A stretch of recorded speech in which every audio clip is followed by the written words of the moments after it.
Alright, good evening everybody. Oh, hang on, there's supposed to be some text for this thing before it starts. And the game might be a little bit loud for my stream, so I'm gonna take it down a bit.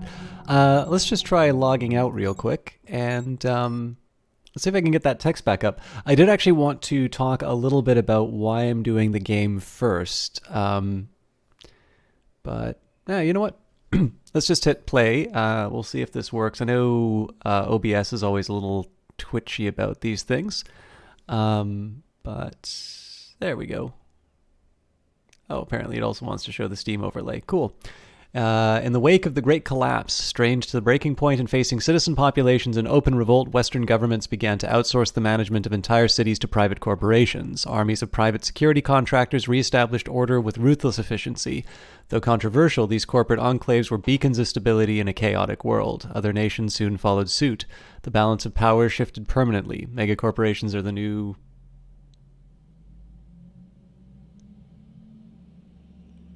We'll never know the end. I've got an easy answer for that. I'm just going to watch my VOD really quick, and I'll be able to read the rest of the text. This is a clowny start, but hopefully Rogue Moon will forgive me. And you can see what's going on here. Okay. The balance of power has shifted permanently. Megacorporations are the new global superpowers. Some reject the new corporate order, calling themselves runners. They survive in the shadows as guns for hire, taking on dangerous, illegal jobs for the rich and powerful. So, obviously nice music, nice atmosphere. There are a few reasons why I wanted to cover this game. And I'm going to do my best to sort of explain why now, and also sort of my background, or rather lack of a background, with the game here. So first things first, this game is currently on sale on Steam. It is 60% off, so in Canada that is $6.79. Usually $16.99. Again, that's in Canadian dollars. There is a deluxe edition of the game, so if you want the deluxe edition content, which I believe is the soundtrack as well as some wallpapers, that version will be $8.98, or you can buy the deluxe content on its own for $2.19. Again, prices in Canadian. And then there's a DLC for this, which is SystemCrash Underworld. That is currently 40% off. Canadian $3.41, normally $5.69, and obviously there are regional equivalents. So I reached out to, I'm probably going to butcher this name, Gareth Fouche, who I understand is a South African developer. And one of the reasons I did this is I remember seeing this thing come up in my sort of my recommended games in terms of just games to check out, games to try, and certainly it's really hard to say who doesn't like Cyberpunk. It definitely seems to be that it's very much going in the old model of Cyberpunk, so Blade Runner, Neuromancer, that sort of thing. And what really interested me about covering this game right now is that I remember looking at the trailer, and of course I think this is one of the drawbacks that a lot of card games run into, which is how do you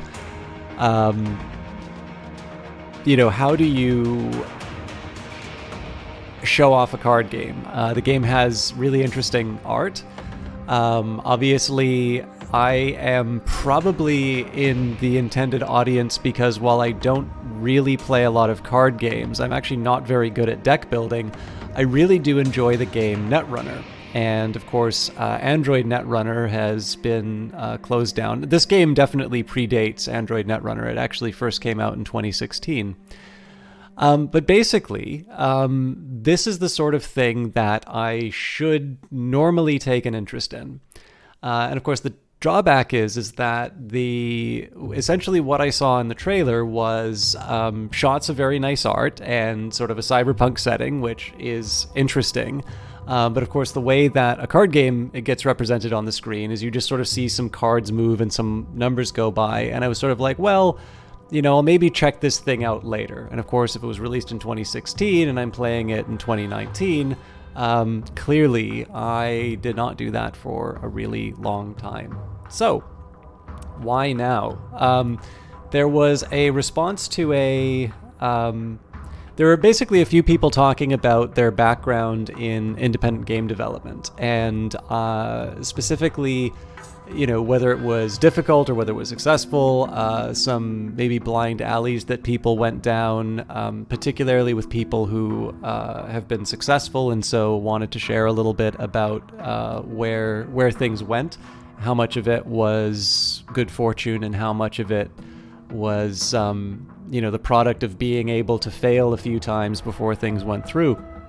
And the developer behind this game added to the thread, and the reason why I reached out to them, I wanted to see if this was okay, but what I'd like to do right now is actually read the thread that Gareth, the developer, wrote. I'll read it as written, so when I say I'm obviously not speaking as specifically of myself.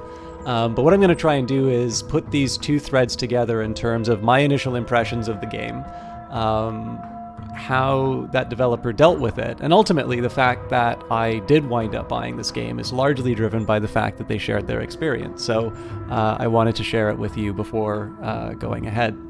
So Gareth writes, though I'm not particularly commercially successful, I've broken even after a few years on SystemCrash, now in the hole for cults again. Let me share a little bit of my experience. Perhaps another data point will prove useful to someone reading these discussions. By 30, I'd managed to save enough to a year and a half on my own making a game. It had always been my goal to make a game, but the game I had been trying to make in my spare time, an ambitious RPG, I'd realized I'd likely never finish without more resources. So I chose a game that I thought would be small in scope, a card game, without a lot of competition in the genre at the time, and set off. By the time I'd be done, Hearthstone, Gwent, and a number of Magic the Gathering games would be on the market and popular. I was able to do this because I was a young dude, plenty of disposable income to funnel into savings, particularly since my hobbies are cheap and I'd stayed in my poxy little flat with little furniture and a few years to save money. I also inherited a small amount from my gran. I worked in that little flat for more than a year, alone, with Twitter to keep me company, although I went out once a week to stay social. By the end of the year, I realized that I wouldn't be done before I ran out of money, so I started panicking. I had 6 months runway left, but the anxiety starts eating at your focus. I tried to find freelance, got one gig that flubbed, and then eventually went looking for a job. I found one fairly easy thanks to some mates, but last say 4 months were not productive. Then I worked for 2.5 years to finish what would have taken 6 months full time. Between the day job and the game, 60-hour weeks for over 2 years. I burned out hard. More than that, I broke my body. Your body can take a lot of punishment when you're young, but it eventually catches up with you. Working that many hours at a PC gave me tendinitis in my hands and arms, along with foot and Achilles heel tightening problems. I could barely walk for 3 months a few years ago, just hobble around living on anti-inflammatories. I lost 10 kilograms in 3 months. Pain made it that I didn't feel like getting up to fetch food. My doctor worried that I'd gotten TB, it was so rapid. I had to be quarantined from my pregnant wife for 2 weeks while tests were done to make sure that I wasn't infectious with something nasty. It's kind of funny in retrospect, not funny at the time. Oh, my neck also locked up. I couldn't turn it left. I've eventually mostly better. I think I've eventually mostly gotten better, I think is what that's supposed to say. I have stretches I need to do every day or I start tightening up and getting pain again. And worst of all, I have 90% given up my art. Anytime I use a computer too much for 2 or more weeks, the tendinitis in my hand starts coming back and I have to cut it back until it stops. I looked at my passions and they were all on the computer / use my hands for work, gaming, and art. I decided that art was the least essential. I miss painting and sketching. I will still occasionally do a drawing for fun, but it's infrequent. I've mostly come to terms with the fact that I won't get much better at it. Meh. At least I can walk properly again, although I have persistent problems with my tendons. Anyway, game was released after 4 years. The delay had seen a bunch of high-quality AAA card games take over the market. The indie apocalypse had come, and big review sites were swarmed with submissions. I've never heard anything back from a big review site. SystemCrash was on the front page of Steam for like 6 or 8 hours, I remember. When I woke up the next day, it was off the front page, sales had cut to 1/10, and I had a sinking feelings. I wasn't going to make my money back, it seemed. I was exhausted, burned out, just empty. By the way, I apologize. I do sometimes pluralize words by mistake. So some of I'm adding some grammatical errors in here, which are my reading. I apologize for that. I was exhausted, burned out, just empty. I tried drumming up press for a few months, but it mostly led nowhere. And of course, that is too late to start building marketing momentum. And after a while, I kind of gave up. It was done. I'd failed. Whatever. I worked my day job, took time off, tried to recover. Took months. SystemCrash sales ticked over slowly, but not enough. I tried a few sales discounts, made little difference. I'd had big plans for continuous expansions of new cards and story content for SystemCrash after release. After the flop that was release, it seemed pointless, so I just kind of let it drift along. After a year, it was about 1/3 of breaking even. I figured sales would totally die in year 2. One thing I did right, though, was to be disciplined with the discounts. I didn't deep discount immediately to try and drum up sales to recover a bit of cash. I tested 10%, 15%, 20%. By year 2, I reached 40%. That turned out to be a significant threshold in the minds of players. Those who'd wishlisted but were holding off thought, okay, this is a good enough deal now. And since I hadn't underpriced my game, 40% off was still about $9, around the average indie price. I got a sales spike, a nice spike. Still not enough to live on, but in the ballpark, if I got that every month, which I wouldn't obviously. And it continued like that. Barring the release month, year 2 sales were better than year 1's due to discount spikes. My spirits had recovered enough by then, and I'd gotten past the health issue patch, so I was wanting to get back into making indie games. Breaking even with SystemCrash was within reach. I looked less like I'd failed, and more like I had a cash flow problem. In other words, my games could eventually turn a profit, but I needed money to tide me over while that ticked over. I didn't have it. My expenses had increased. I was husband and a new father now. Close to doubled, in fact. I didn't see a way to do it. But my wife is braver than I am, and her whole family are entrepreneurs. She convinced me to jump, that we would take on a bit of manageable debt to fund the attempt, and that I shouldn't give up. So I jumped.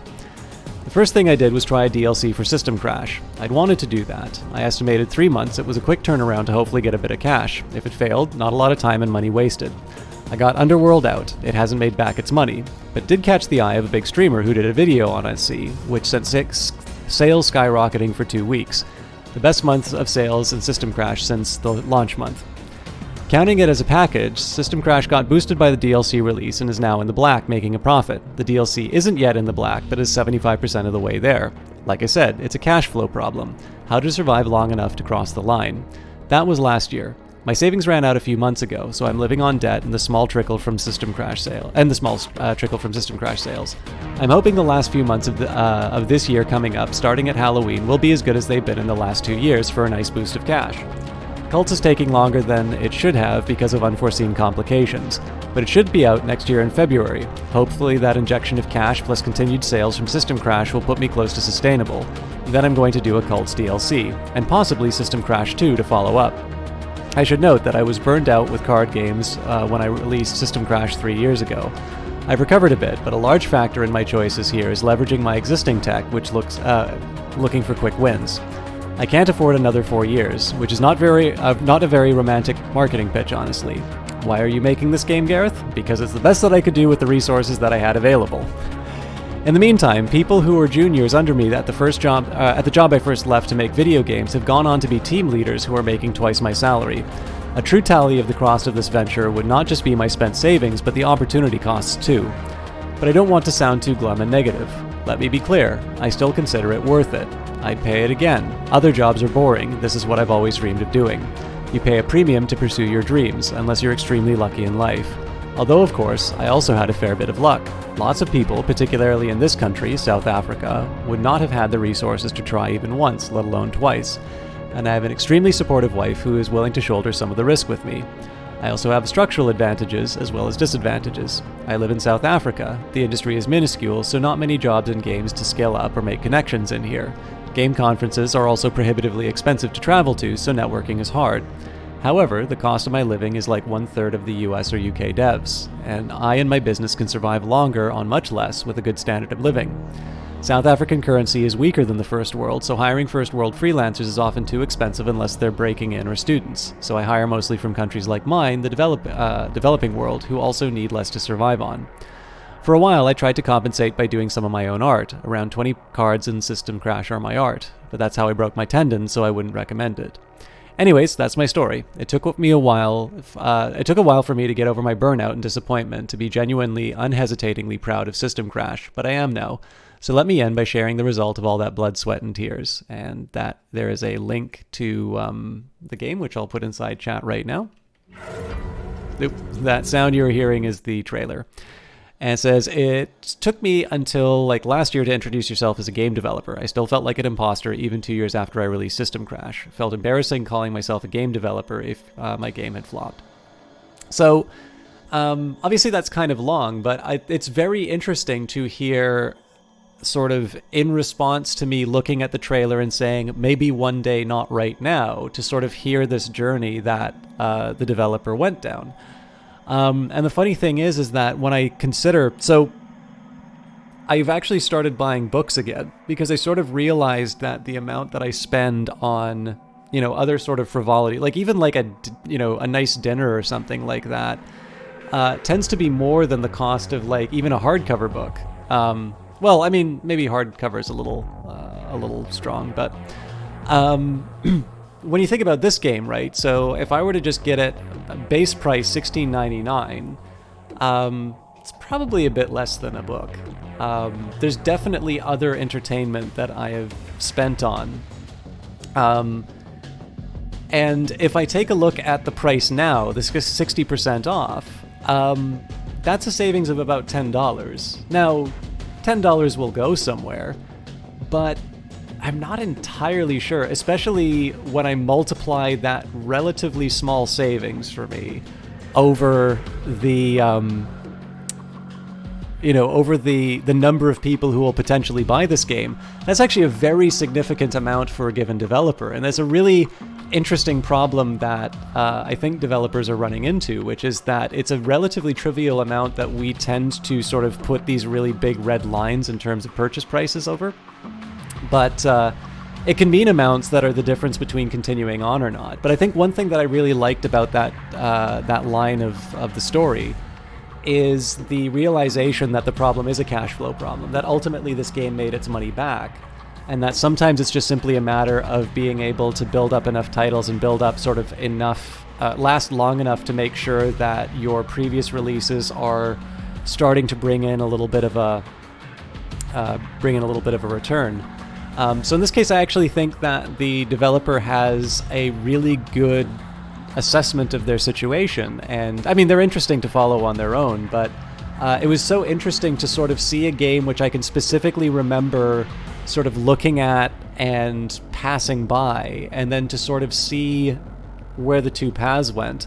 I ultimately decided to pick this up and give it a shot. Now, as it turns out, if you feel the same way that I did about the game, you can download the demo. I did not realize that there was a demo for the game, but I would point out that it is going to be on sale until September 23rd, so you have about 4 days if you are watching live.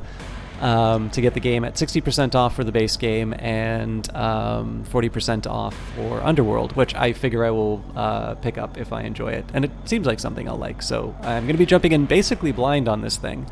But what I wanted to do was give you a quick introduction to what this game is and why I wanted to play it. I've actually been sitting on this for a while, but this was the first chance I could get to play it. One other thing I want to mention, if you do want to follow the developer's name at GARETHFOUCHE, the studio is at Rogue Moon Studio, ROGUEMOONSTUDIO, and they have a game coming out, I believe the thread said February. Anyways, it is called Cults of the End Time, so it's going to be a card game, and it looks very much in line with the sort of things that I know a lot of you like, sort of these Lovecraftian themes and whatnot. But I have introduced it long enough. I actually think I had more people in like halfway through the description, and then I lost them. But I did sort of want to cover a little bit of the background on it, and sort of say this is my chance to connect with something I might have really enjoyed 2 or 3 years ago. and I was too dumb to pick it up. So, what style do I want? I mean, I know the type that I want to pick, but I'm gonna try and do something against type. Some of these are really neat looks.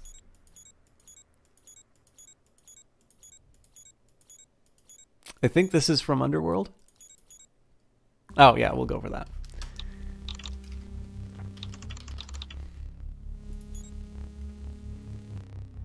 Okay, choose module. So Neon Noir, Night Terrors, complete Neon Noir to unlock this campaign. Okay, so it looks like there's 2 campaigns, and I believe the third would be the DLC Underworld. The San Angeles sprawl rises up around you, neon-lit towers thrusting through the smog to rake in the night sky. You take a breath, almost smiling at the foul, familiar taste of the air. It's been more than a year since you were on the West Coast. You're glad to be done with Europe and its miserable winters. The assassins didn't help either. The Berlin job, the one Jackson promised would be a piece of cake, was anything but. The situation got real messy real fast. You left Berlin in a hurry, assassins hot on your tail. If you'd known that you'd be tangling with the Syndicate, you never would have accepted his offer. No use holding a grudge, though. Jackson died in Amsterdam. Bounty hunters ambushed your team in a dingy little cafe, Jackson and Summers torn apart in the first barrage of gunfire. You barely made it out alive. You had to pay a black market body shop a fortune to graft you a new hand to replace the one that you lost to that grenade. A rush job, the color doesn't quite match.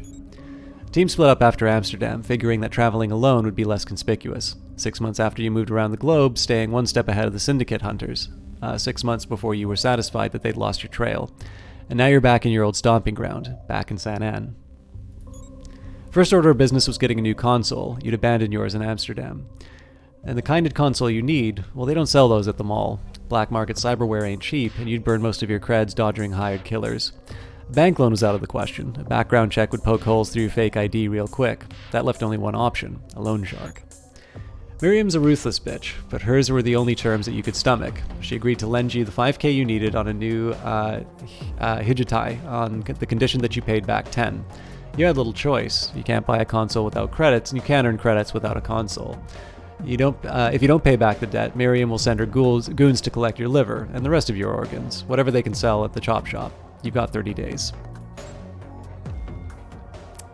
Incoming call, Jojo. Yo, you still looking for work? Jojo's in the market for a runner he can rely on. You're the first one he thought of. Sure, I could do with the credits. A little bit of corporate espionage and sabotage. You know, the usual shit. Some bigwig upside is real interested in the new port deal. You heard about that? I do like some of these dialogue options. Can't say I have. Although I desperately want to say, sure, that's where I like to spend my weekends, down at the port, making deals. I'm big on that kind of thing. Can't say that I have. Shit, you gotta pay more attention. The city wants to upgrade the port, improve efficiency, whatever. They're looking to plow some serious credits into it. A bunch of corps are bidding for the contract. Competition's pretty fierce. At least that's what the talking heads on the evening news say.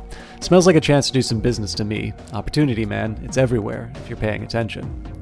Yeah, well, that's why I have you, right? You sniff it out, I'll bring it in. It's a beautiful friendship, really. Jojo snorts. Sure, for friendship. Standard cut applies. 30% finder's fee for Jojo, 70% for you. We're on a deadline here, though. City Council starts reviewing bids in 2 weeks. Client wants to ensure that his is the only real contender. You in? I'm in. So where do we start? Portmaster Limited. They've got a current contract for port maintenance. City's making them bid to renew, so it can't have been that they were happy with the service. Shouldn't be hard to tip the scales even further. Break into their offices, grab whatever data you can. Let's just see how they run their operation. On it. Jojo disconnects. Hint, completing missions will advance the storyline and award you with new cards and credits. Objective, steal any data you can from Portmaster Limited. Before you can build custom decks, you will need to unlock the black market, where runners go to trade illicit software and gear and to find new contracts. To unlock the black market, complete the first mission. So, I think this is where I'll go to repay my debt, but Portmaster snooping is where we're going to be going. Portmaster snooping. Break into the Portmaster Limited Bay offices, gain access to their system, and copy any financial records that you can find. 100 credit reward, to... Okay, random bronze rewards. Objectives, copy Portmaster Limited's financial records, no special conditions, and mission deck. A pre-selected deck will be used for this mission. So I'm assuming this is going to be the tutorial. Yeah, welcome to your first run. The premise is simple. You have a mission to accomplish, an objective. Objective points represent your progress towards that objective. Your opponent will, of course, try to stop you. These are the player information displays, PIDs. The PID tracks useful information such as how many credits the runner and his opponent has, as well as how many cards are in their hand, their deck, and their archive. The most important value tracked by the PID is the side's objective point score. As the runner and his objective score objective points, their OP bar will fill up. The first one to reach their OP target value is the victor. So in this case, it looks like they've made it very hard for me to lose by me having to achieve a third of what the rival does, although it looks like I have fewer cards. Each side starts a run with a deck of at least 40 randomly shuffled cards. Hey, Goa Karen, good to see you. It's going well. Obviously, it's an off-cast for me, but I've really been wanting to try this game, and I've actually specifically been sitting on it to try to try it for the first time for the stream. So this is called SystemCrash. It is a cyberpunk sort of living. I call it a living card game because you don't buy packs. You sort of earn them through play. You have access to. You don't have access.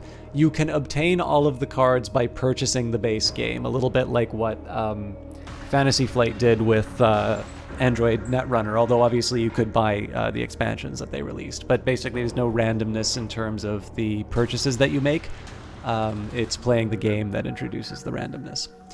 Each side starts the run with a deck of at least 40 randomly shuffled cards. These cards represent agents, events, modifiers, and support cards that each side will use to try and achieve their objective. Alright, before the run begins, each player draws a starting hand of 6 cards from their deck. If you aren't happy with your starting hand, you have the option to redraw it. You may redraw up to 2 times. So we get 2 redraws. It's usually a good idea to redraw if your hand doesn't contain at least a few cheap cards you can play quickly. So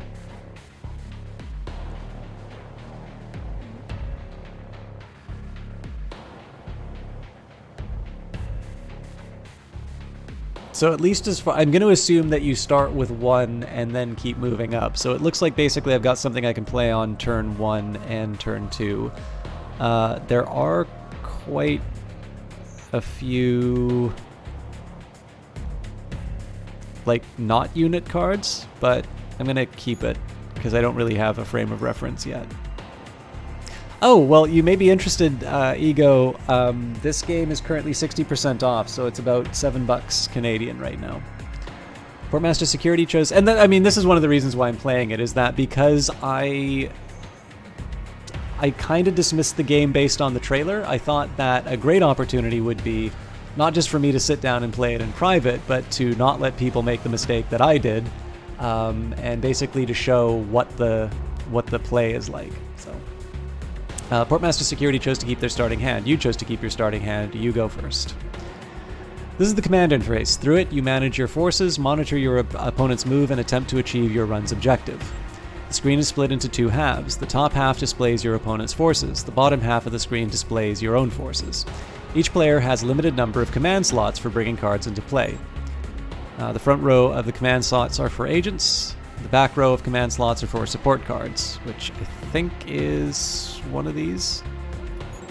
Modifier cards are played targeting agents in play. Each agent has 3 slots for beneficial modifiers and 3 for harmful. In some runs, one or both sides will start with a special condition card in play. If a condition card is in play, hover your mouse over it to see a description of how it changes the nature of a run. In order to bring cards into play, they will need to be played from your hand. Okay. During a player's draw phase, they will automatically draw 1 card from their deck and place it into their hand. With the exception of the first round of play, the player who plays first draws 0 cards, while the second player draws 1 card as normal. During the player's resource phase, their credit pool will automatically increase by 1 up to a maximum of 10 credits. To play a card, the player must have enough credits in their credit pool to pay its cost. At the start of each player's turn, their credit pool is refreshed, spent credits replenishing themselves. So that's actually an interesting change. I don't play a lot of card games, but I think most games allow you to draw no matter what on the first turn. So that's going to be helpful in determining whether or not I can redraw, because if I got a hand with like level 2 and higher, or say 2 credit and higher characters, I probably would have been mad that I wasted that opportunity. During the player's main phase, they can play any number of cards from their hand, so long as they can afford to pay the credit cost of the card. In addition to the credit cost, agent and support cards must be played into an open command slot. Modifier cards can only be played on agents in play with an open modifier slot. Once you've played all the cards you wish to play and can afford, press the continue button or hit space to end the main phase and move on to the combat phase. Yeah, the deluxe edition has the music and wallpapers. I believe the DLC is separate. That's currently 40% off. Okay, so let's put down the Neon Monger. Limitless, no limit to the number of copies in the deck. The Neon Mongers breathe in the city lights and breathe out chaos. And it's kind of cool that it credits the art right on the card. So in this case, it's I'm going to assume that that's 3 attack and 3 health, and probably there's some armor trait, but let's put them down. You've played an agent card. Agents have a number of stats and can have positive and negative modifiers played on them with their modifier cards. Agents come into play exhausted unless they have haste. Exhausted agents will ready at the start of their controller's next turn. So here we'll continue. Since you have no active agents in play to attack with combat, the combat phase is skipped. During the discard phase, if a player has more than 10 cards in their hand, they must discard down to 10 cards. Hover the mouse over the archive to display the count of each archived card type, agents, modifiers, events, and support cards. Click on either archive to browse the complete list of that player's archived cards.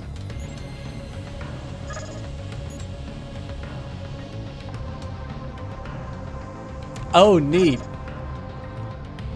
Innocent bystander, just caught in the crossfire. That's kind of savage, but that's such an interesting idea that you have people who are in front. Okay. I could spend 1 on open fire to deal 6 damage to a target. I feel like this is specifically designed to kind of keep me from, like, I'm not entirely sure that's the best use of my resources. So in this case, I think I'm just going to do what I was originally going to do and put down lobby security. The card that we got here is Zeke. Zeke's got your back, so he's just really strong. Body armor, target allied non-mech agent gains armor +2.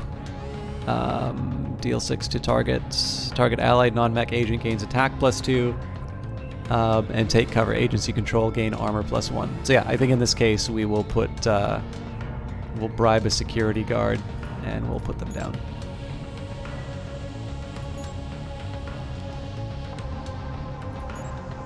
If there's an enemy agent in the opposing slot, the attacker will deal combat damage to it equal to the attacker's attack strength. If the attacker is unopposed in combat, it will instead score OP operations points for its controller equal to its attack strength. So in this case, we'll just do presumably 3 damage. Well, if the armor means what I think it means, we'll do 2 damage to the innocent bystander. At the end of the combat phase, all destroyed agents will be removed from combat and sent to their owner's archive, along with any modifiers that they had.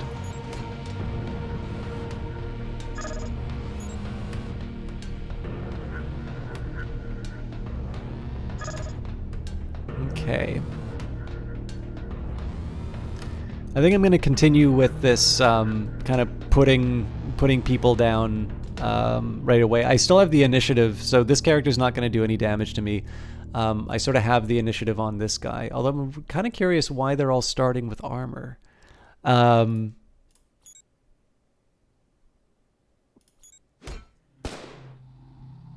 it looks like you don't take damage for attacking, so they'll definitely... Oop. Crippling shot. Target enemy agent gets attack -2. Okay, so we've got a battle plan. Agents you control gain attack +1, armor +1. I can put armor on a specific target, and attack on a specific target. So the question is, do I want to make them more survivable, or do I want to make them a little bit tougher for attacking? Hey, Dexter Yap, how you doing? Actually, I can afford to do both, so let's boost the attack and the defense. Oh, I should have read that.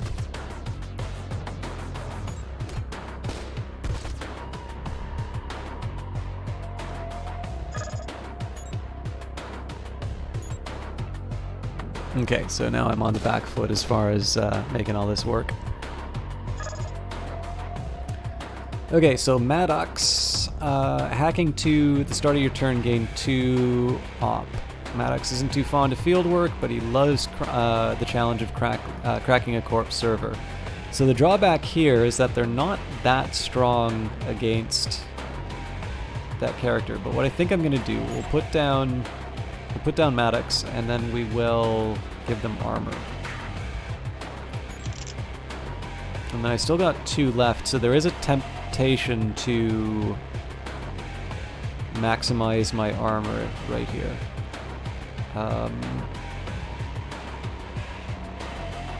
The other alternative is to boost Zeke.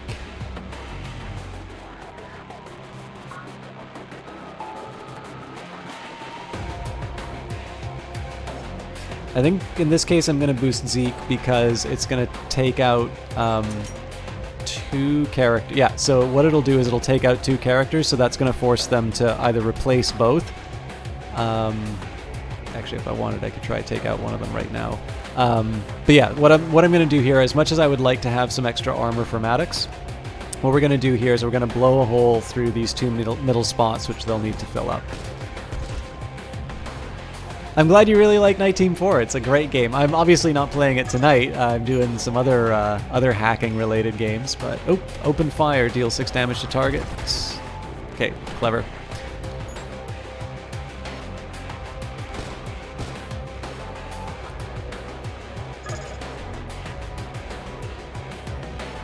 All right.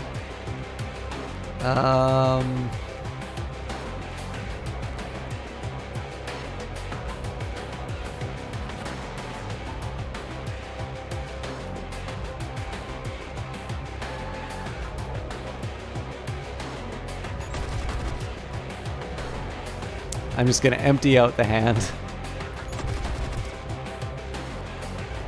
Currently stuck on a mission? I am always stuck on a mission in that game.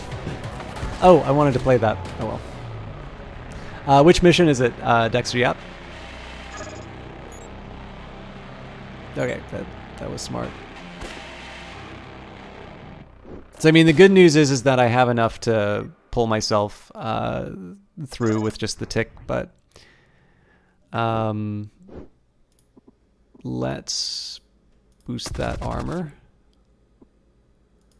And we'll put another set of armor. So this is basically my source of op points right now. So even though they'll be ticking up at 3, I'm going to be increasing at a better rate. So, well, I mean, if you'd like, I can do my best to try and give some guidance, but I will definitely say that part of the reward of the game is when you do finally kind of crack it. Okay, so this seems pretty straightforward in terms of the rules. I don't think I'm learning any. I don't think there's anything that's really caught me too off balance. Of course, the drawback here, like I said, I'm not very good at deck building games, so I'm sure I'm gonna get tripped up. But here we got a Myrmidon, armor 2, 5 attack, 14 health, but rather costly, and an Electronet. Target enemy agent gains attack -2, armor -2. Incoming call from Jojo. Good job. Security give you any trouble? Piece of cake. Good, good. That's what Jojo likes to hear. Nice and clean. The data you pulled is solid. Client had a look, says it's pretty obvious why the city wants to dump their asses. Too long sucking the government teeth. Too long without real competition. Management is bloated, costs are bloated. Client wants you to bump up those costs even further, just to make absolutely sure. Portmaster uses a transport subcontractor, U-Freight. Break into their offices and upload the doctored files Jojo is sending. Their adjusted costing schedules. U-Freight will pass on the increased cost to Portmaster. Portmaster will fold out those costs into their port bid. Will they just use a different, cheaper subcontractor? Now, Portmaster and U-Freight have a relationship based on mutual bribery and complacency. U-Freight's execs will assure Portmaster that their rates are market competitive. They'll take each other out to lunch, drink too much, visit a few strip clubs, and forget about doing any real market research. Hey, Klingster. You let me know when those files are uploaded. The connection closes. Again, for those of you who are just coming in and unfamiliar with the game, this is SystemCrash by Rogue Moon Studios. It's currently on sale on Steam. Now, one of the reasons I'm streaming the game is because I didn't think the trailer looked all that interesting, but I did read sort of an account from the developer, so you can follow the developer on Twitter. The personal Twitter is @GarethFouche, GarethFouche. The company Twitter is @Rogue Moon Studios, ROGUEMOONSTUDIOS. I think a lot of you will be really interested in the upcoming game, which is sort of this Lovecraftian card game called Cults of the End Times. But I'm specifically streaming SystemCrash right now because it's got a pretty good discount going on it right now. It's 60% off, so it's $6.79 Canadian.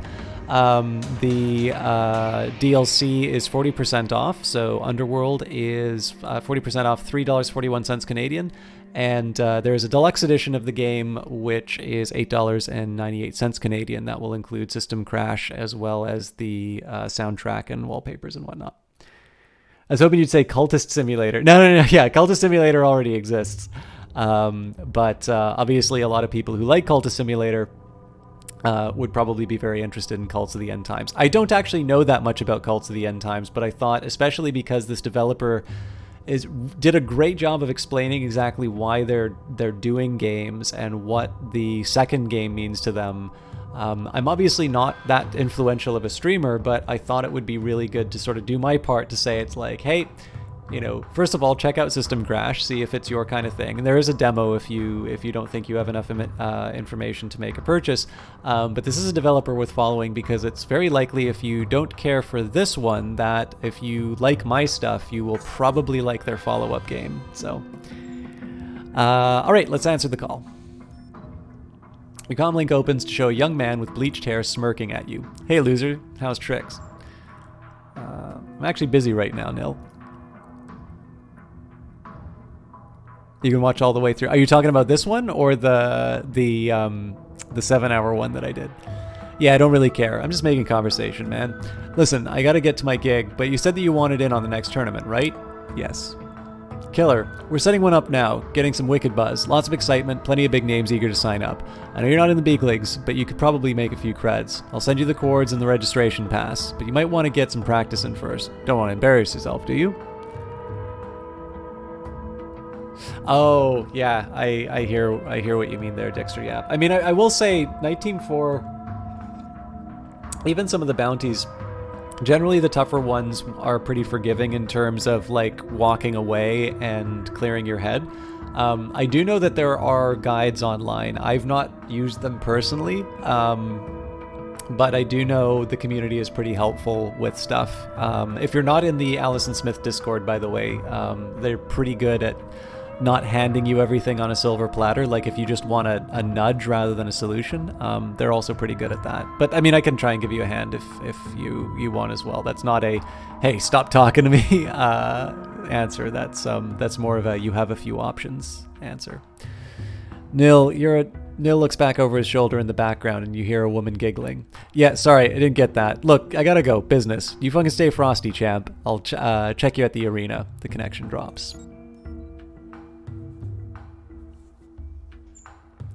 As your card collection grows, try out new deck strategies to counter the strengths and exploit the weaknesses of the opponents that you face. To experiment with different cards, visit the black market. So again, we don't have enough money to spend repair the debt. I am kind of interested in trying the Neon Arena, but let's do a couple more missions before we jump into the arena. Ufreight doctored schedules. Break into the Ufreight server hub, upload doctored copies of their costing schedule to their primary work server. So reward random bronze, random silver, random gold. Mission deck cipher.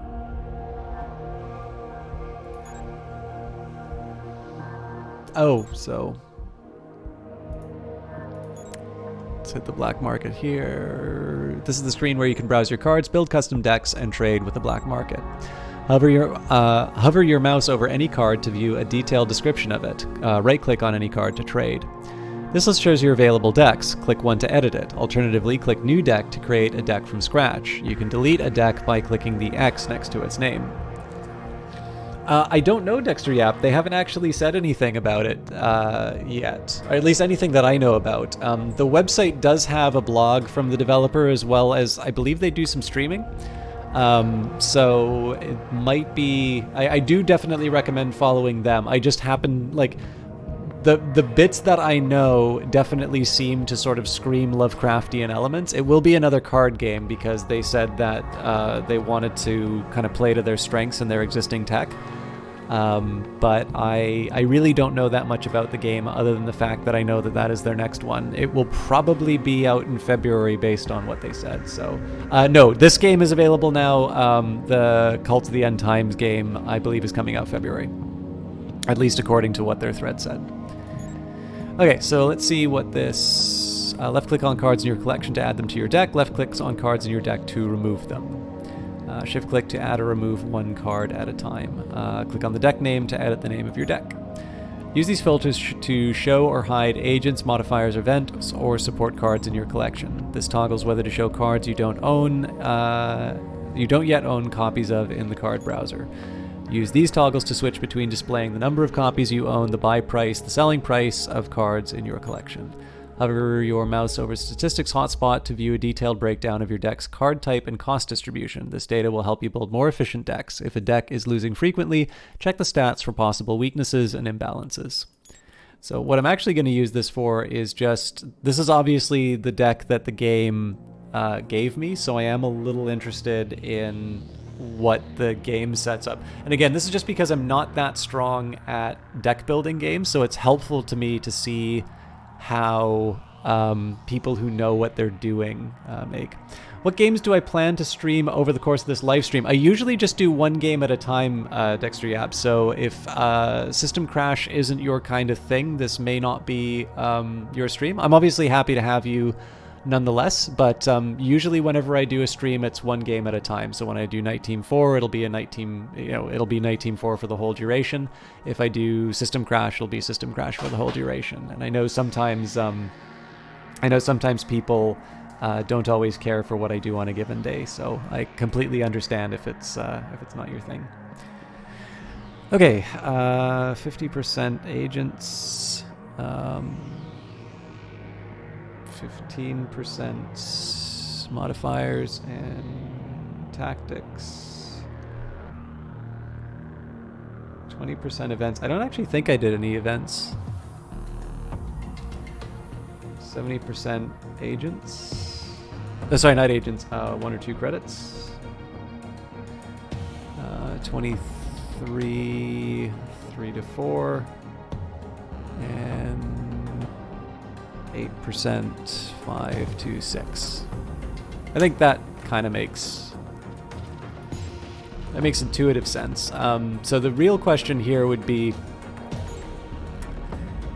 do I want to add the Myrmidon knowing, like, basically this, what I might consider would be, maybe I want to take out,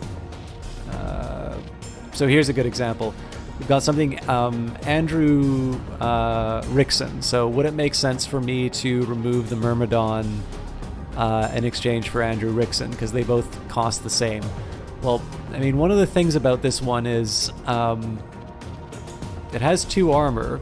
So the total health is equal to Andrew, unless there's something special that happens with armor. Does less damage, and the runner gives me 2 cards, so I'm not entirely sure this is really something I'd want to bring in. Next question would be Electronet. Target enemy agent gains attack -2, armor -2. So if I compare that, you know, destroy target support card, cyberware junkie who's an agent. I mean, this is kind of its own thing. I don't really have any comparable modifiers. I think I'm just going to leave it be for now, though. So let's do the doctored schedules with the default Cypher deck. Okay, so this time we need to achieve 20 versus their 50, and this is not a great starting hand. Keep hand at redraw, remaining redraws 1. So this gives me something to start off with. Okay, yeah, I've got 2 Neon Mongers. The only thing I'm not crazy about is that I've got an Innocent Bystander, which is not... I mean, I kind of need to be aggressive, but I'm going to keep this hand because I have 2 people I can put down. That means I'll get 1 draw, and then I also have sort of a reply if they put something in an inconvenient spot. So we'll keep the hand. Freight Security chose to keep their starting hand. You chose to redraw your starting hand once. Freight Security plays first. Okay, so if you don't redraw your hand, you get priority for starting. That's interesting. I am A-okay. Actually, that's... Okay, that leads to an interesting strategy. If the AI is potentially going to do stuff like put innocent bystanders... So the thing that's neat about this, if they're replying to my placement of a character... this is a pretty good card. If I get to choose in response to the placement of that character, it's actually better for me to go second in that case. Although I guess it's never a sure thing that they're going to be playing a card like that. But in this case, we will just go around the bystander.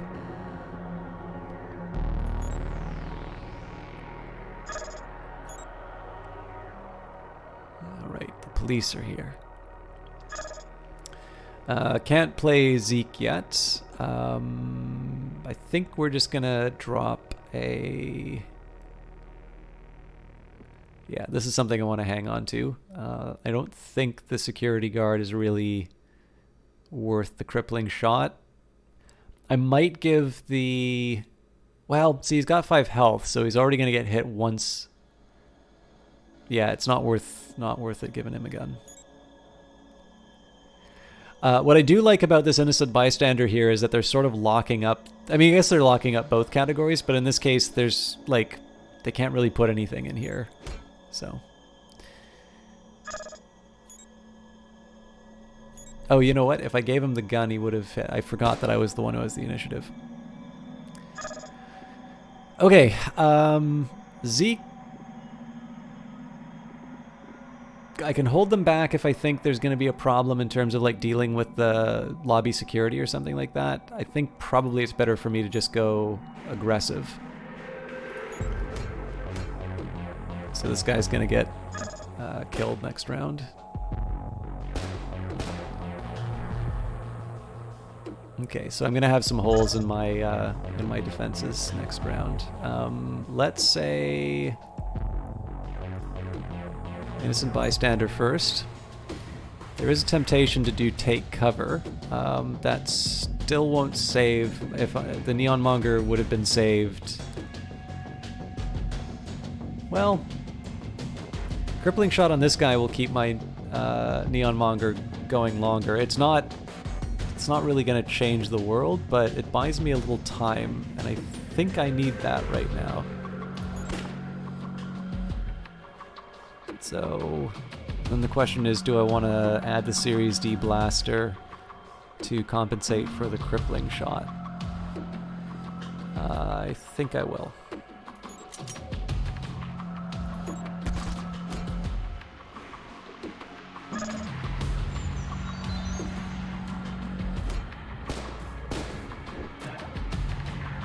So we lost this guy, unfortunately. All right. I'm very tempted to play Data Disk due to my lack of character. I think we'll start with that. I will put down the Innocent Bystander just to prevent my damage. I mean, we'll still be damaged here, but...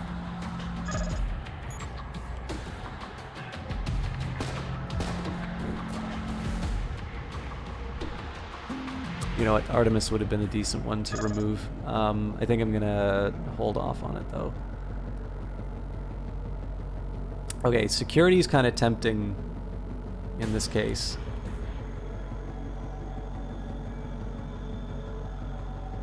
I'm gonna hold on to Neural Backlash, hoping that they play another one of these cards. So we'll grab the 5. Okay, that's definitely something I wanted.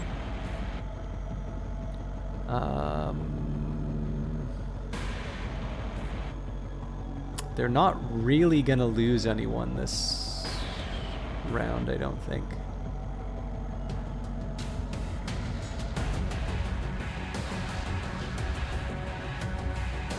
So I can take cover to counteract some of the effects of Battle Flash. Not all of them, but...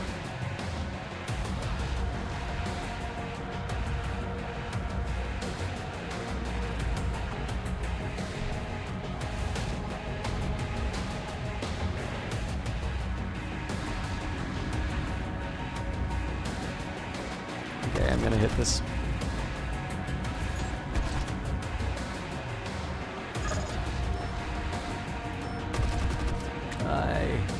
Oh, cool. Yeah, that was the right call. So I was kind of hoping that... they'd play another card. Okay, data disk. Okay, looks like we've got something a little bit stronger. I can't play Ashley Wilcox. Armor penetration seems good though. Corporal Wilcox, Corporal Hardass more like. I can put down lobby security. That's kind of sending them to the slaughter, but they do have fairly high resistance.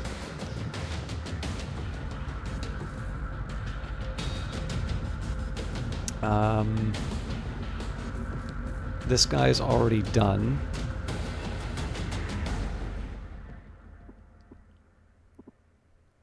I think I'm gonna leave it. It might have been smarter for me to put down the security camera because they're gonna play a replacement, but...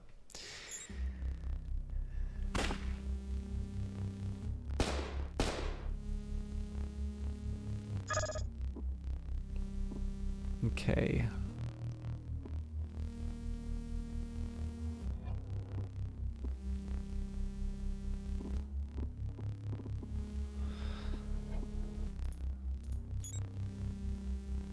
This one would have been smarter to put down. Yeah, actually this would have been a better person to put down because they're hacking 3 at the start of your turn, gain 3 OP. So...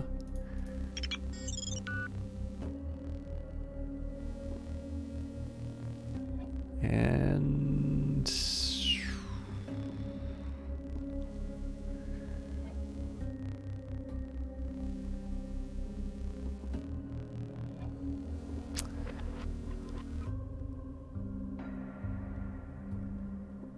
I think I'm just going to leave this be.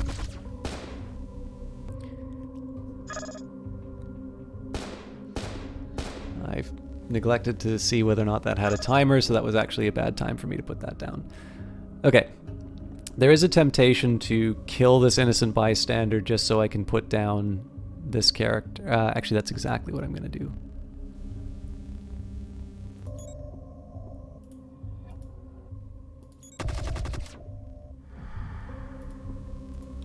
So this is a character with a high level of hacking against an opponent that doesn't do a lot of damage.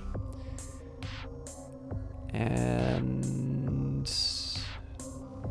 Zeke's in a little bit of trouble, so we'll give him some armor.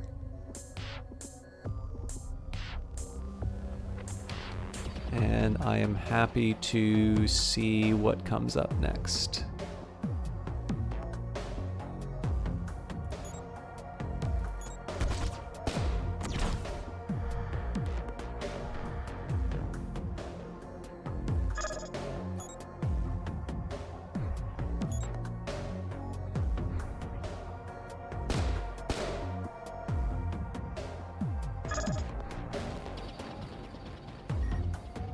Okay, well, obviously we'll keep the hacking going. I would actually kind of like to put down another hacker card, but so far I'm pretty happy with my crew. I think I'm just going to wait for this guy to naturally expire. Only other question would be, do I want to try and clear out any spots right now? And I'm pretty happy with this person naturally drawing down 3. Only other question would be, do I want to try and protect Zeke somehow? I think I will.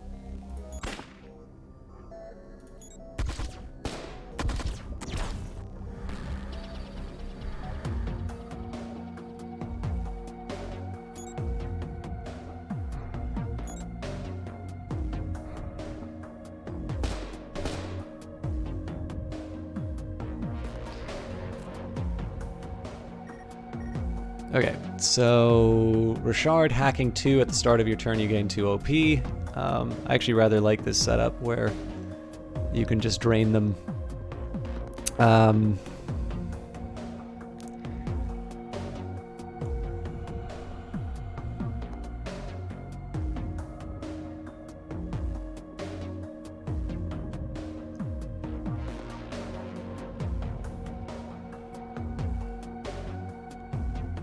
I'm just trying to think of how to deal with this exchange.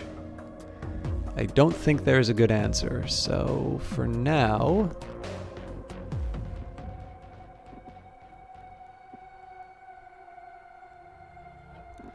I will set up this character with armor. And I will let the chips fall where they may. I mean, the other alternative, so if I kill this guy, this is going to get me 6. That'll bring me up to 19. Yeah.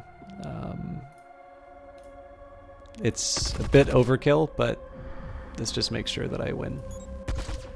Well, not exactly, but basically, unless they can somehow reduce my ops, they'll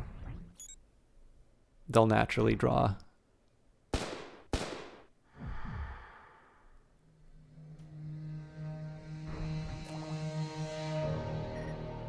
Yeah.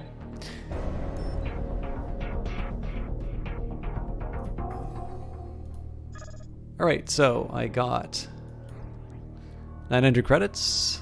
Bounty Hunter Law. Whenever Bounty Hunter destroys an agent, increase your credit pool by 2. Oh, that's kind of neat. And SystemCrash. Description. Return all agents and support cards to their controller's hand and gain 3 credits. Oh, that's a really neat... It's a really neat ability. Okay. Fucking A, don't think we'll have to worry too much about from Portmaster now.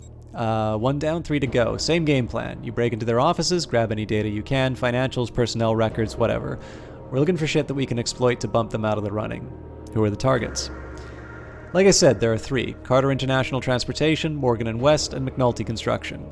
Only one other serious contender for that bid at this point, Amtech. Client's kept his employer a secret, but it's gotta be Amtech. They're the ones who stand to profit most from the others going down.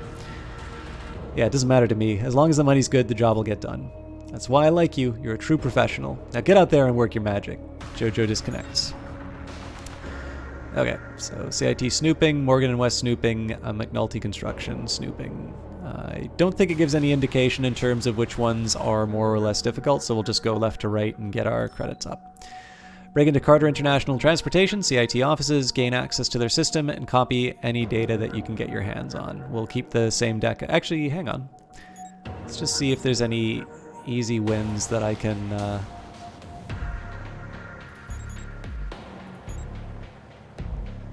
This would be a level 3 character, so...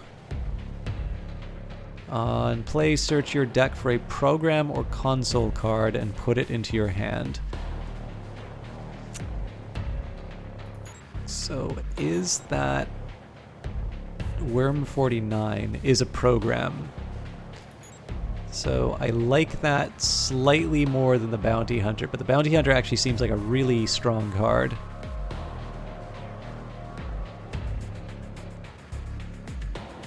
Do I like him more than Zeke? I think I do, actually. So here's what I'm going to do.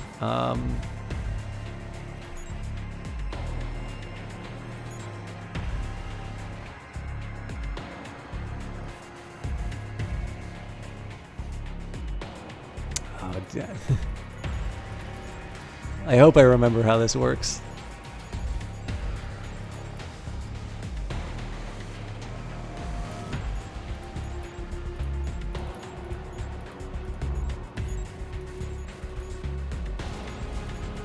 Maybe what I should do is just, I should do it by, I'll add everything and then just do it by elimination. Okay, so I want to get rid of 5 cards. So I'll start by axing the Myrmidons.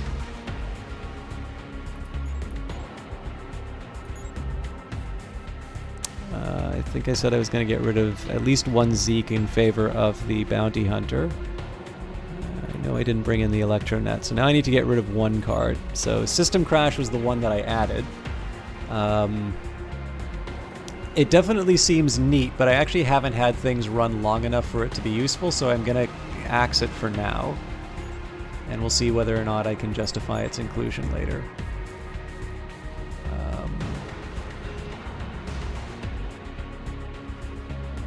I don't know if there's an option to name the deck at all.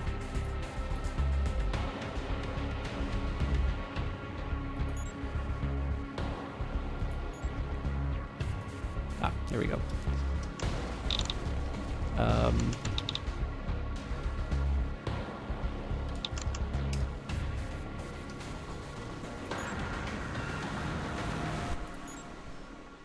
So in this case, I'm just going to try and do little tweaks from what the base game gives me until I feel a little bit stronger in terms of building stuff.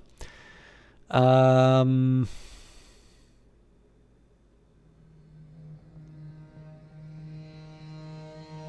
will keep this hand, partly for the initiative.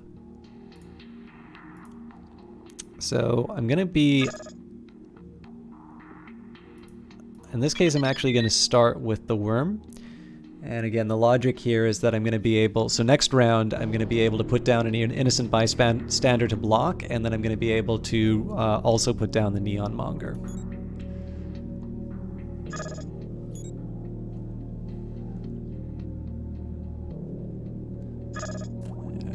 Okay.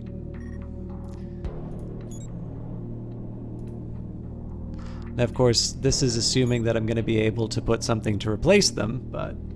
Sungif, how you doing?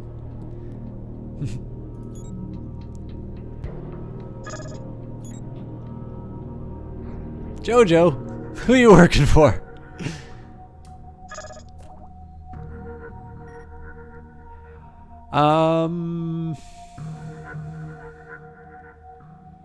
So I can give him +2 to attack, but they're still going to be down quite a bit. The question is, how badly do I want to protect them? I think to gain my... So the problem that I run into here is that I don't have a lot of people that I can put on the board, and the data disk isn't helping. So in this case, we're going to open fire just so that we can clear out Jojo. And there is a mild temptation to put a crippling shot on the Neon Monger just so I can buy myself a little more time. You know what? I think I am going to do that. It's because I've got a lack of characters. Yeah, Sungif, it's basically... so I'd say, like, Shadowrun is very much a product of its... you know, of its time. So I would definitely say that the inspiration for this is more Blade Runner and Neuromancer. There's no magic in this, unlike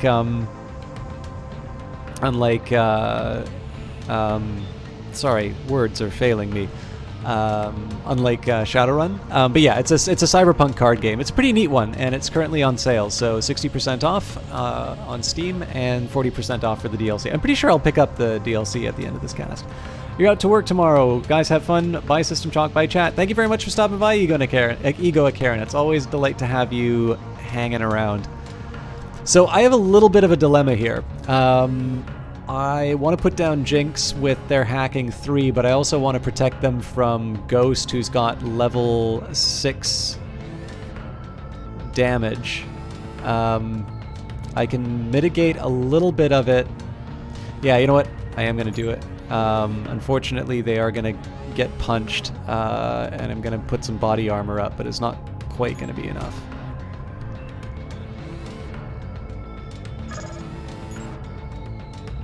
Oh, okay.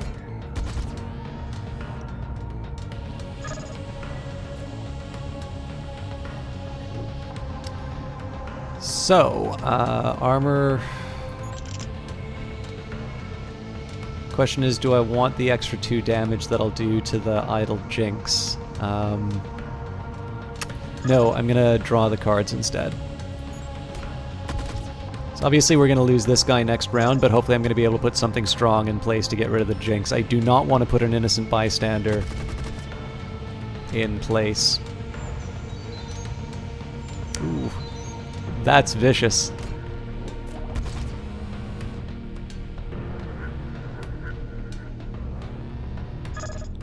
Okay, so there's a couple things that I need to do here.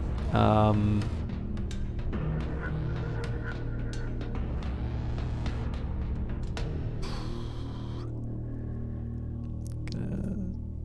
I'm gonna buff this character to take out Ghost.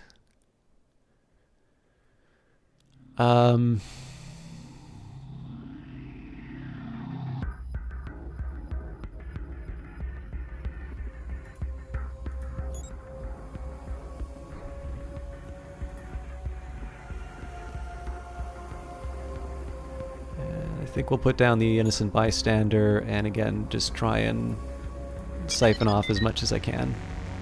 So the idea here is that Jinx will take out Ghost. This character is reasonably survivable, so we're just going to try and run out the clock there.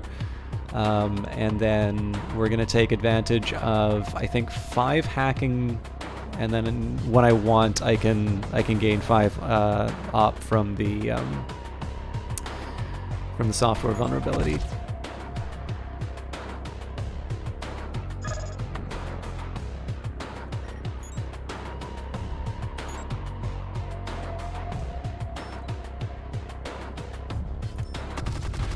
All right, that's a pity.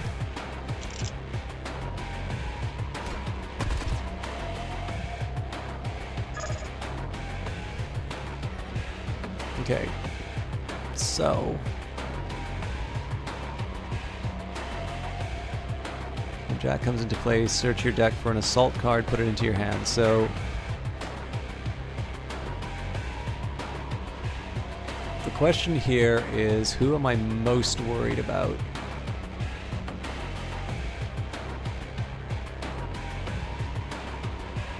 So the problem here is if I do open fire on Jinx, it's going to so basically it's going to be equivalent to 10 damage. I can get the +1 here, but it's still not going to be enough.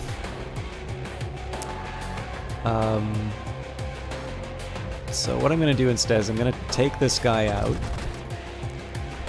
and I'm going to prep myself for a character being restored. I'm going to wait for a little bit.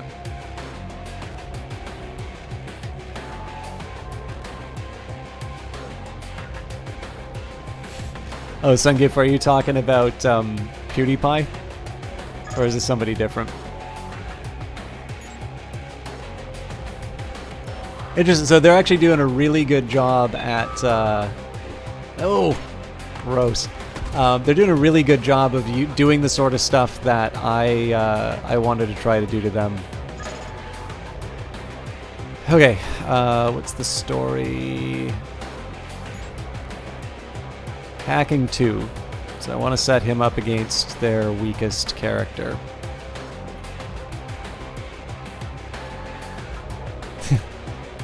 Oh yeah, no, that's fine. I kind of figured. Who you were talking about. Okay, put this guy down. Again, I'm just trying to tick up the hack. This person's going to get wiped out immediately, but that is going to, again, that's going to be the smallest amount of damage that I can take. The next question is, do I want to boost the attack? No, because this character's going to be dead. This person isn't really worth the trouble. So again, this is a little bit more of a holding pattern.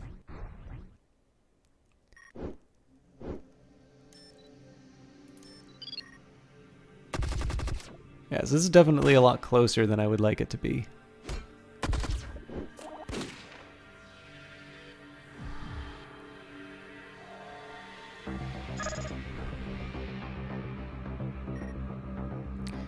So we're still 2 points away, but again, as long as this guy doesn't die, we'll be okay. So, as usual, this is all about denying them the points. So I'm okay keeping this guy around because they only do 1 damage. And here... Nah, see, there's a card that actually penalizes you based on the number of things you have in support, and I really just need the 2... I really just need the 2 points from this guy to win.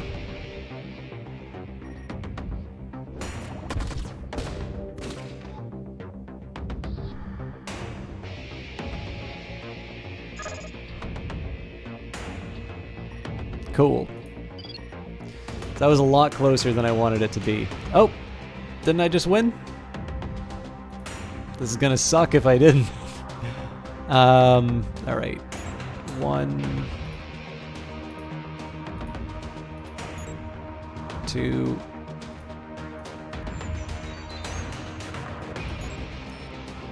Okay, I did win.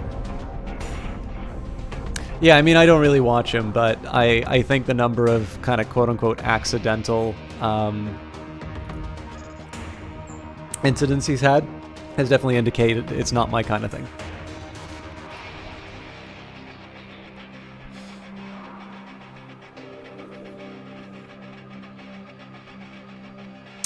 Yeah, so is it the idea that your 14-year-old niece doesn't quite understand why they're not, like, why they're uncomfortable with her watching that? Or is it more you're just not really sure what to say in general?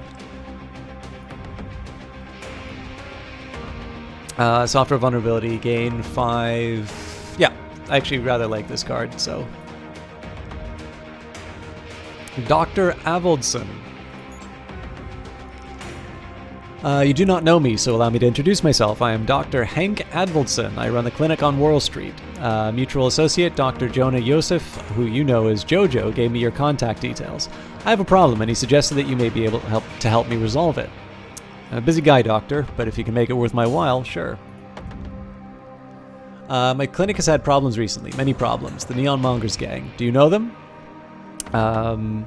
Yeah, gang operating in the Downs. They the source of your problems?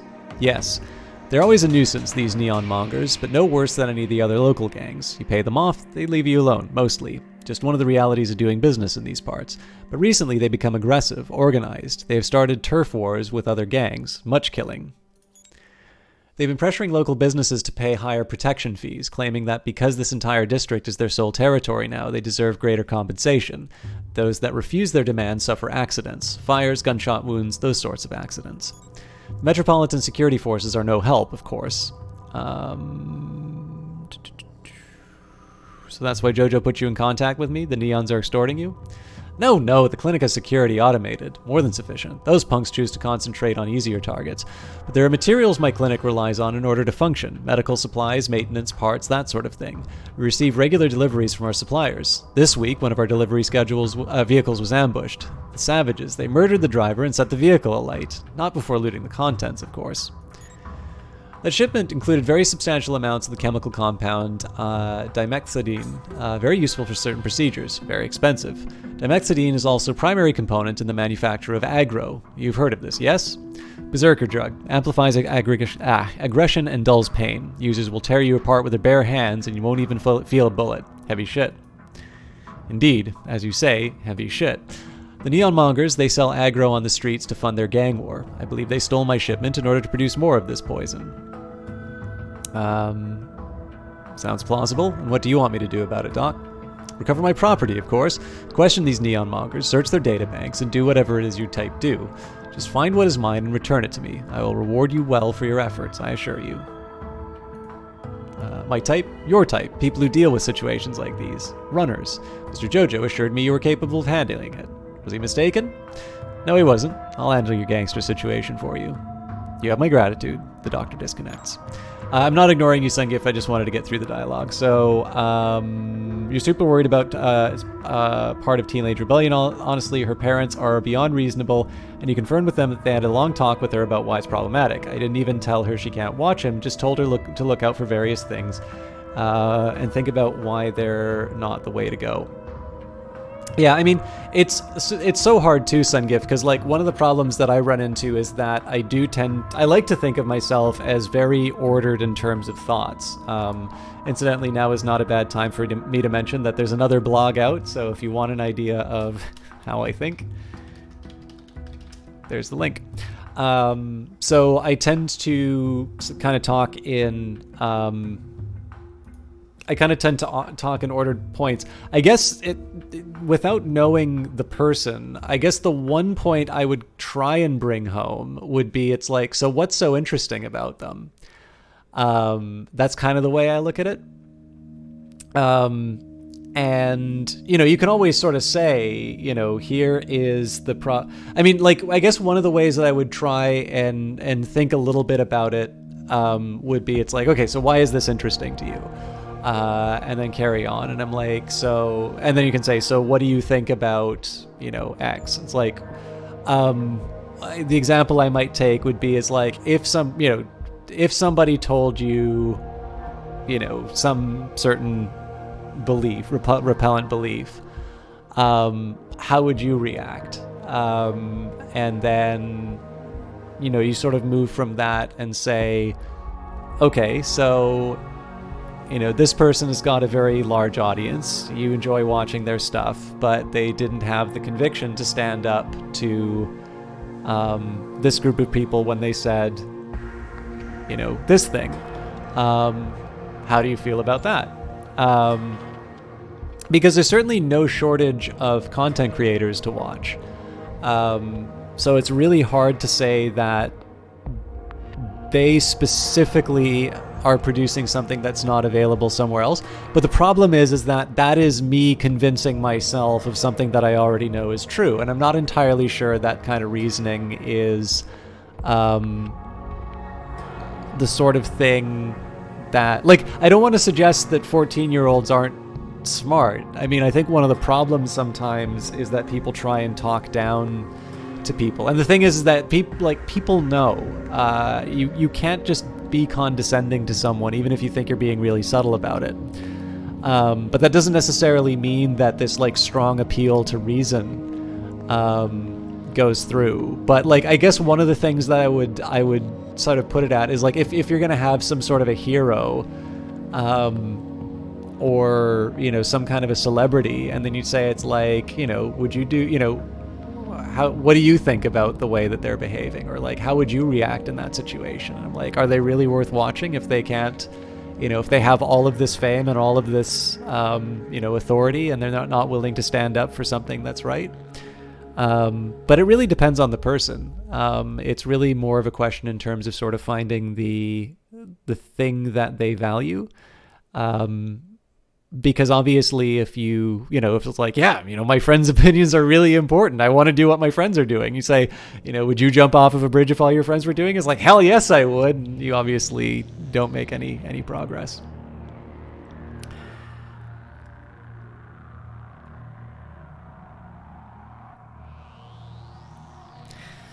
Yeah, well, like I think that's the thing, is like, you know, the best I could put it, like, so like I would put it to you, like in my own particular case, I would say it's like, okay, so this person had enough money that they were going to give to the Anti-Defamation League, and a lot of their fans said that they didn't like that the money was given to the Anti-Defamation League, and so they took that money away.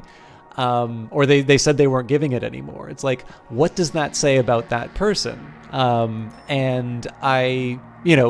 that is leaving it to somebody else to make their own judgment, and they can decide whether or not they're comfortable with that or not. Like, I don't watch enough PewDiePie to be able to say whether or not you know, you're missing out on anything or whether or not this is all overblown. I definitely think he has been way too comfortable with the, you know, oops, I made a mistake and I'm really sorry this time. Like, I don't accept it when Mark Zuckerberg does it, so I don't really accept it when content creators do that. But, you know, I also don't want it to be, you know, rebellion is sexy, so therefore fascism is sexy. Like, that's clearly not going to be the way that works out, so. But yeah, I mean, I would definitely, like, I guess the biggest thing to me would be, it's like, you know, you obviously like watching streams, and so you have that to relate to, and you can sort of say, so what's, you know, what's so interesting about this? What do you like? I'm sorry to say your niece will probably find me tedious, otherwise I would have gotten another fan. But yeah, you know, I think just being honest about it and saying, it's like, what would you do in this situation? And say, you know, just ask the question. Because in this case, what you're doing is you're soliciting an opinion from someone. You're not telling them this is how you need to think about the world. Instead, you're kind of taking the Socratic approach of saying, it's like, I want to know what you think about this. Is it okay to you that this person has done this thing? And I think that is a slightly better way to approach that sort of thing. Yeah. All right, so let's try and do the mission that we just got. Dr. Advilson believes that the Neomonger gang has stolen his shipment of dimethoxide, a chemical drug used to manufacture aggro, a dangerous drug. Interrogate Neomongers and discover if they're behind the theft. If so, where they've stashed the chemicals. I should kind of just focus on my main mission, but... Okay, I need to get 30, they need to get 50. We've got a level 2, a level 1. They might have a good reply to this, though. A couple of level 4s. I'm going to keep this, but I'm feeling bad about it. Alright, good luck, Sungif. Neomonger chose to keep the starting hand. You just keep your starting hand. You play first. So I'm going to put down my hacker. Rashard. We're going to Zion, man.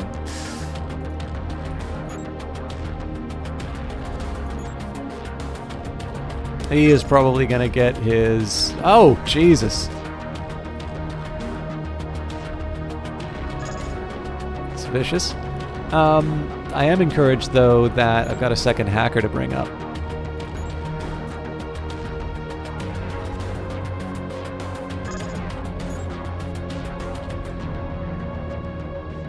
Okay.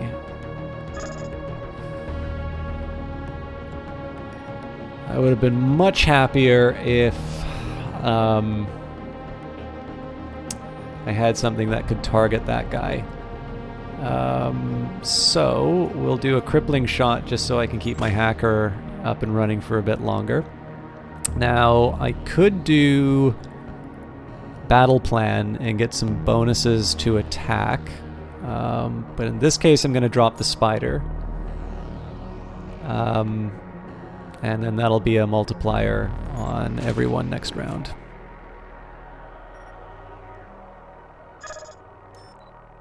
G-grenade deal 8 damage to target, agent, and half damage to each neighboring... Ooh.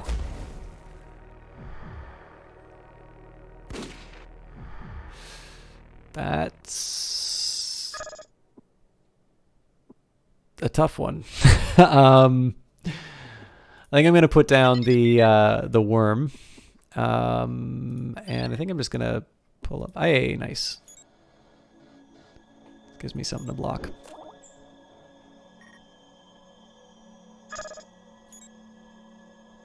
I'll admit, I'm a little surprised at the lack of characters for the Neon Mongers. Okay, so the pretty clear answer here seems to be to do the data disk. I may not have anything. Search your deck for a weapon or armor card and put it into your hand. I mean, I might as well go for it. I can increase the damage or I can increase the defense. I think in this case we'll go for the damage.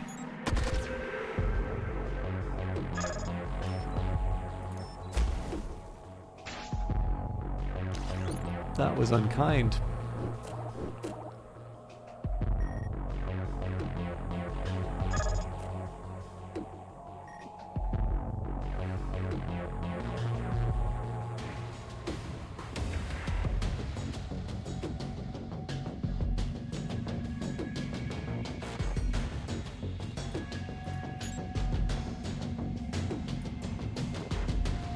Trying I think this guy's gonna get taken out if he blocks.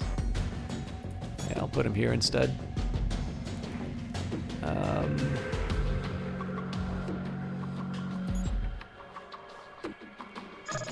Thing is, I've got space, so I'm not too worried about it.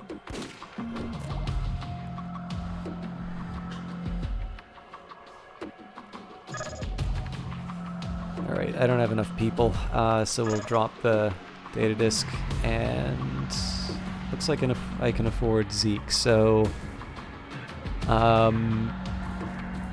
Zeke's gonna have a hard time on the first run, but after that he should be able to clean everything up.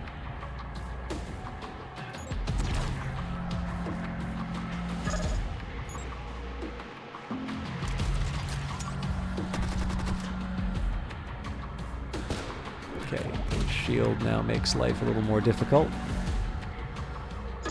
So, shrapnel turret at the start of your turn, sentinel turret deals 5 damage to a random enemy agent. So we're going to take that thing out right away.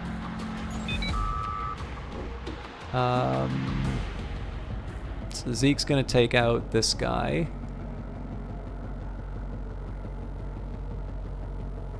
I'm going to take out both my targets this round. So there's no point in playing any of these.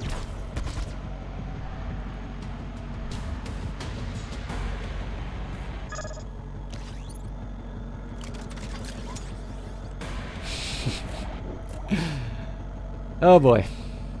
But they left the door open for me, so I know we've won.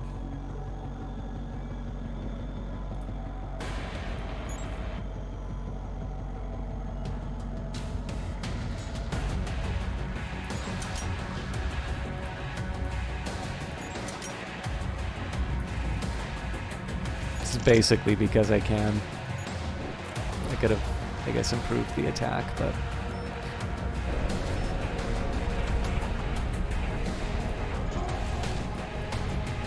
Okay, so we've got .nuke, program Icebreaker, destroy all enemy support cards, and Series K Lancer. Target allied non-mech agent gains attack +4.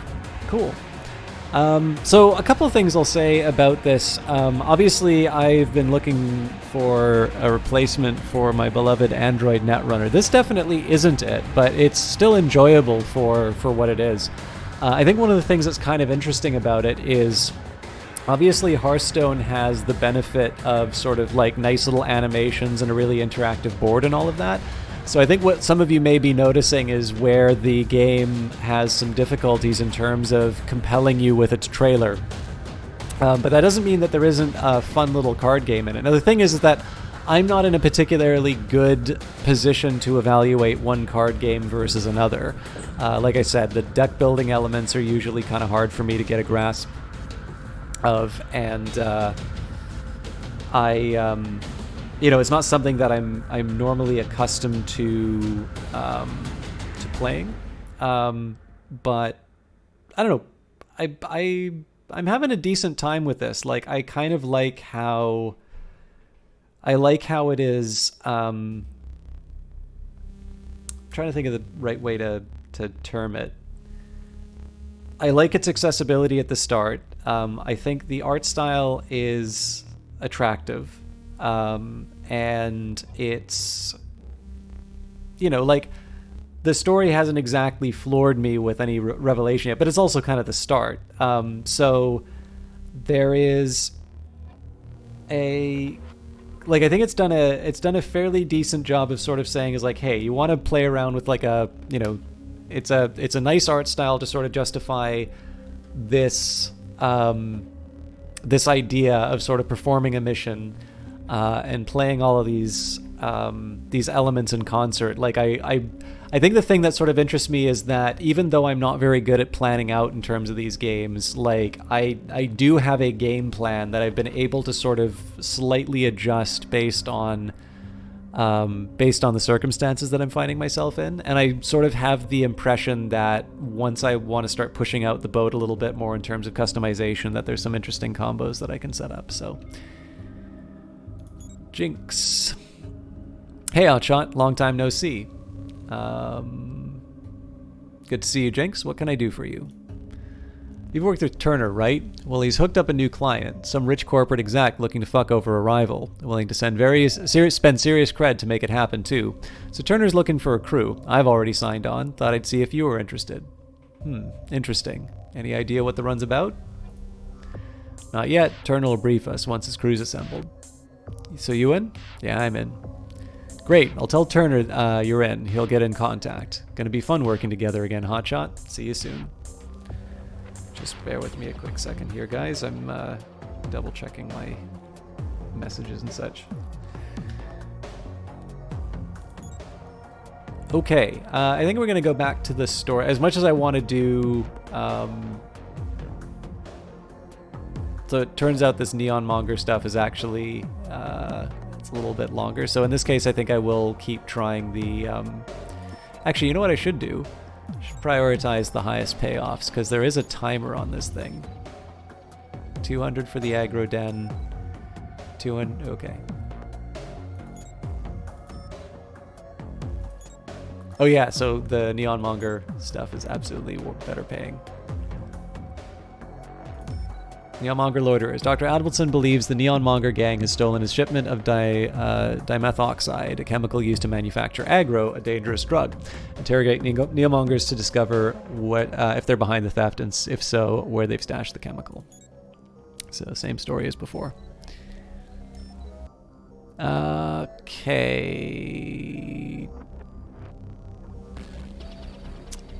I am going to do this because I do have at least one Neon Monger. I'm a little worried about the fact that I don't have any backup. So I think I'm going to start with my... worm.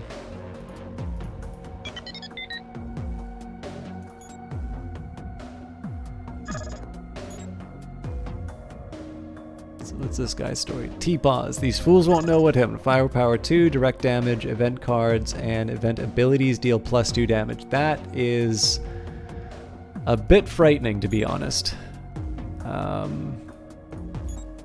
Now that I know that there are cards that do damage based on adjacency, I'm going to make sure everybody's divided out a little more evenly.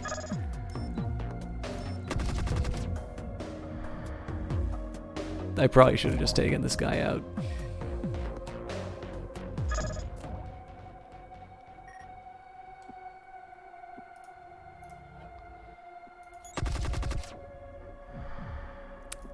This kind of seems silly to do because this is such an obvious character to block, but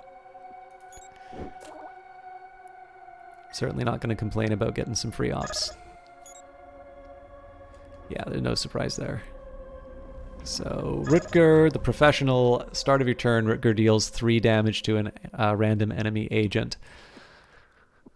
Alright, now that's going to be a trickier one to deal with, I think.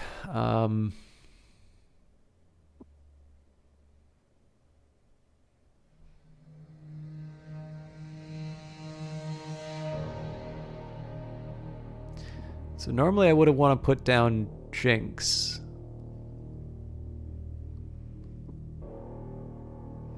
Nope, I am.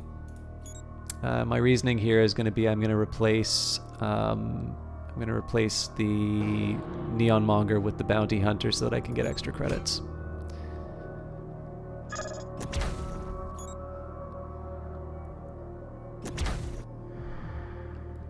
All right, that's a little dispiriting, but I can make this work. So there is the danger that he does the 2 damage right away, so we're going to set everybody up with cover before they attack.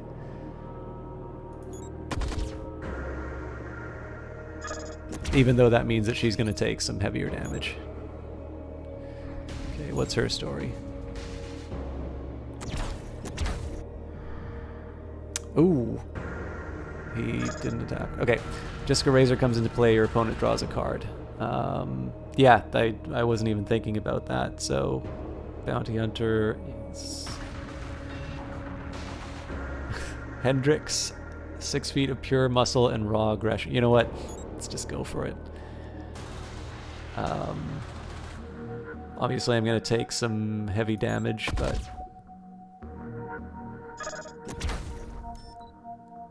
Ouch.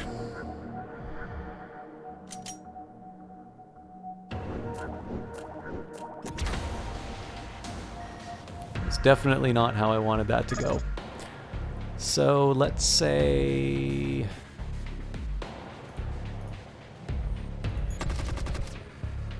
You're out.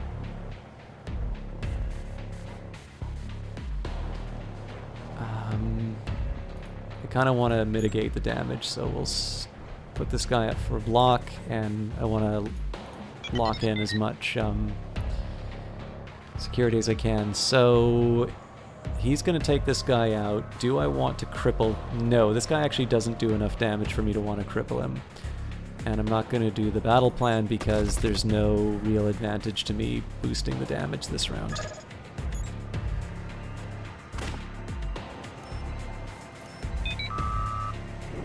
Damn it.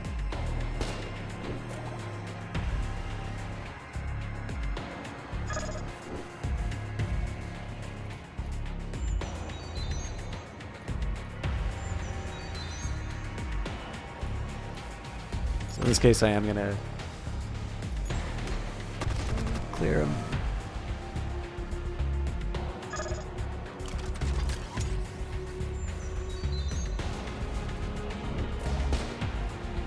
This was going so well.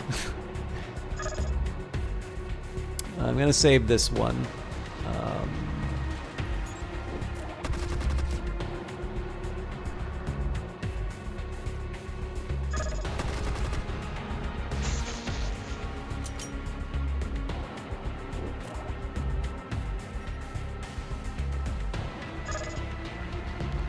So, Research Lab, draw an extra card.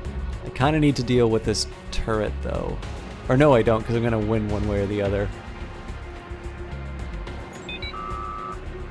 But I will ruin this security card's day.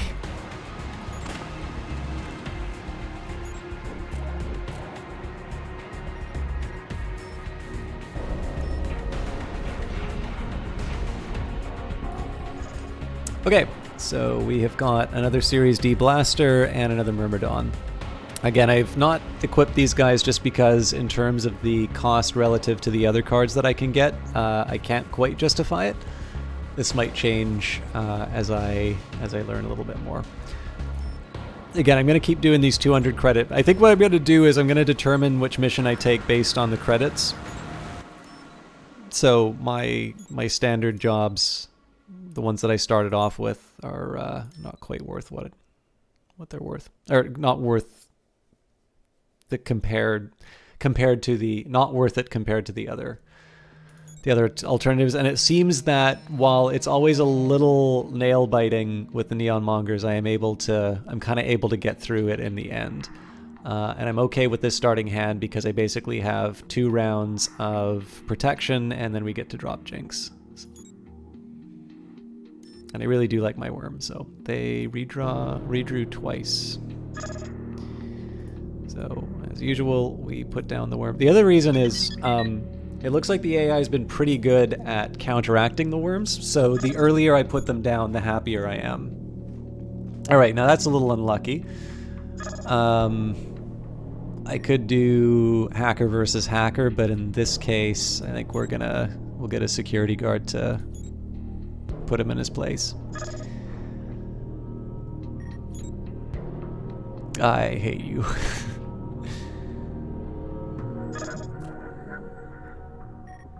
Alright, so we're going to put down 2 people here. 1 runner, 1 security guard. I hope that they don't come up with a really strong reply, but...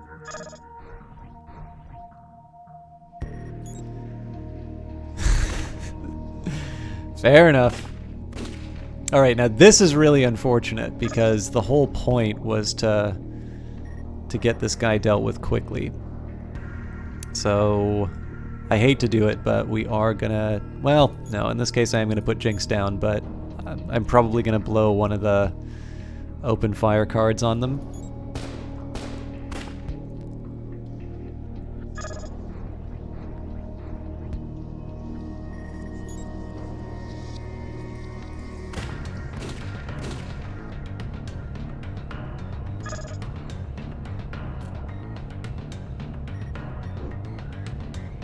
Okay.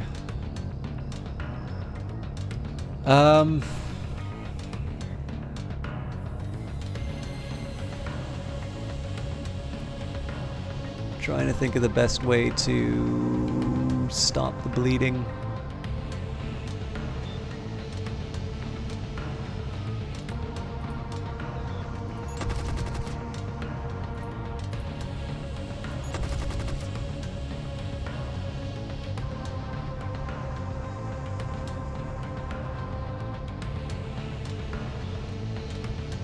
Still not enough.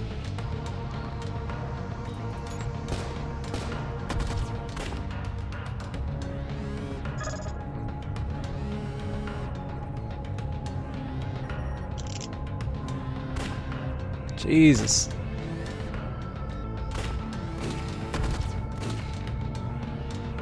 So the good news is that by not intervening with this guy, I'm going to be able to put another Jinx down, but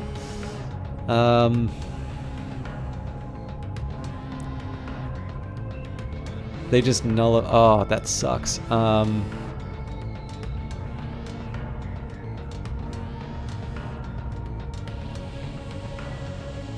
Probably should have put that cover down last time. I'm going to... I'm still gonna play it.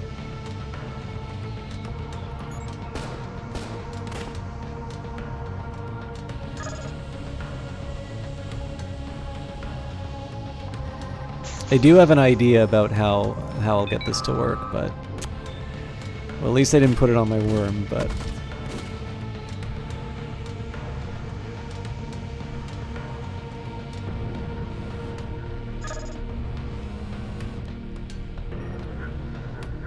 Okay, so... We'll drop another Jinx.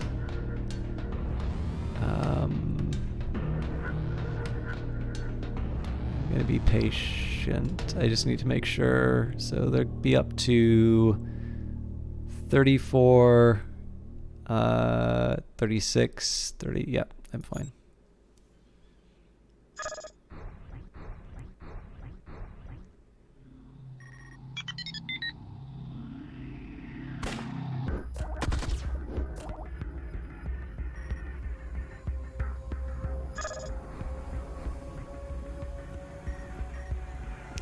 So, there's two things. One, I get to play that. Two, I get to play this. And now I've won.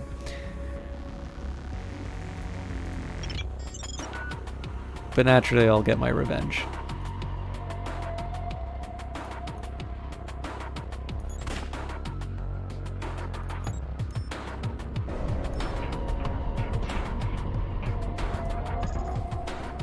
So 600 credits and another Series D blaster. Hack Neomonger comm devices. Examine. The Neomongers won't talk, but the security on their comm devices is flimsy. You hack into them easily enough. From their chat logs, it's clear where that the Neons were responsible for ambushing Andolfsson's delivery vehicle. The attack was ordered by the Neomongers' leader, a man they call Blackjack. Andolfsson's intuition was right. This Blackjack wants the dimethoxide to produce more aggro, so that he can fund his war of expansion against the other street gangs. And amongst the chat messages, you find the GPS coordinates of the Neomongers' drug labs. That's where you'll find the doctor's stolen equipment. Good, you've discovered where those thugs are turning my property into aggro. I trust you'll be hasty in its recovery. Yours, Dr. Hank Alvelson, MD, MBBS, DGO, SFC. Okay. So I'm assuming this is the one... Yeah. So there's 2 aggro... Oh, okay. Apparently there's 2 aggro labs with both the same result. So objectives: retrieve the doctor's stolen dimethoxide from the Neomonger drug lab. Reckless 1, enemy agents have +1 attack, -1 armor. And then firepower 1, enemy direct damage event cards and agent abilities deal +1 damage. So I gotta think about this a little bit. I actually think I prefer to deal with the... I think I actually prefer to deal with the firepower.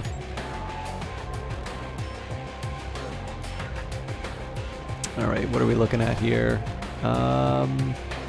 This is a risky start because I'm not sure I'm going to have anybody for round 2. But I'm going to keep it.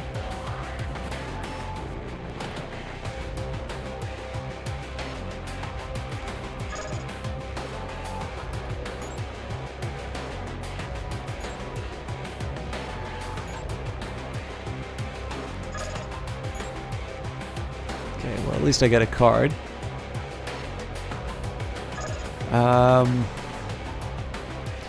So I really want to be a jerk. I can boost up the battle plan. Is it really worth it though? So that'll be 4 damage, which will translate into 3. She's got enough to take this guy out on 1 round. So what I'm going to do instead is drop the cover, just so we have a little bit of a fighting chance.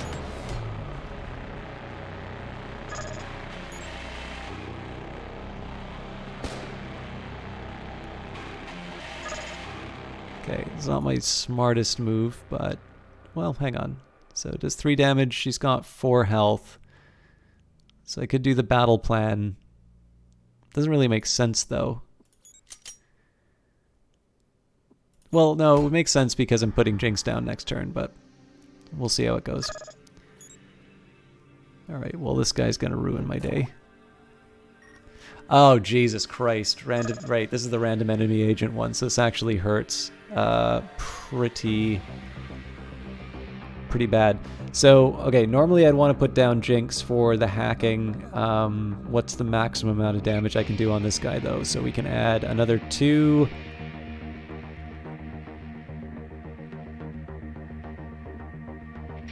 I can get another 4. That's not going to be enough.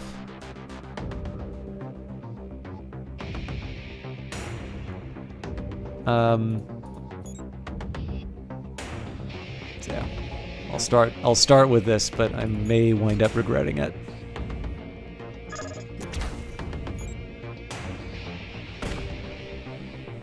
Of course they do.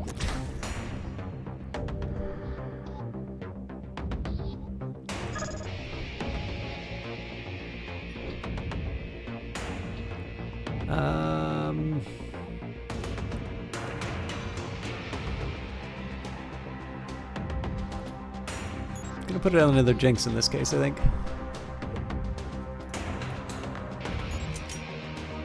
This one's not gonna last as long because Zeke is a tough customer, but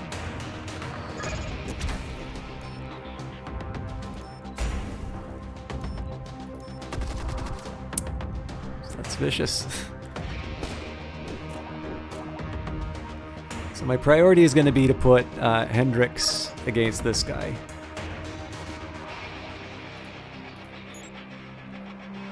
This does mean Zeke gets a free hit on me, but I need to make sure that this guy who does extra damage is taken out.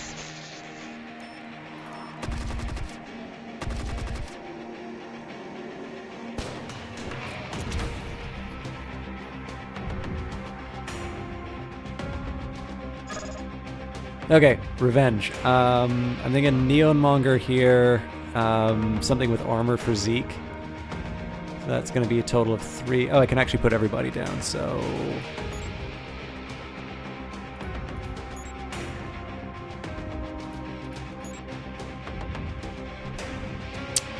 And against my better judgment, I am going to get one of the worms.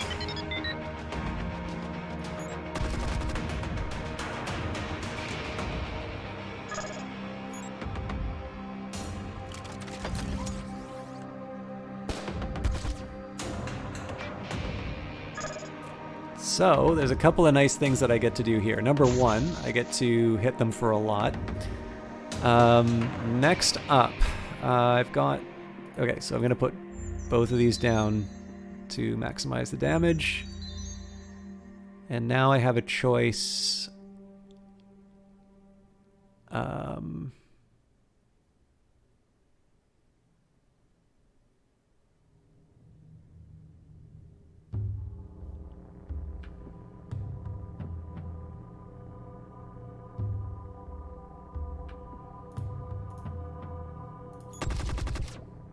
I may come to regret this, but I think I'm going to get some free points.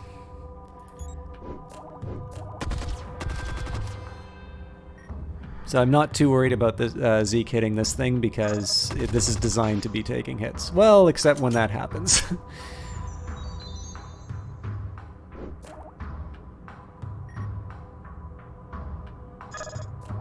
Alright, so there's nothing really we can do this round, so we'll carry on, but we'll also get a dump truck of points. Alright, so that was a different approach, but that worked rather well.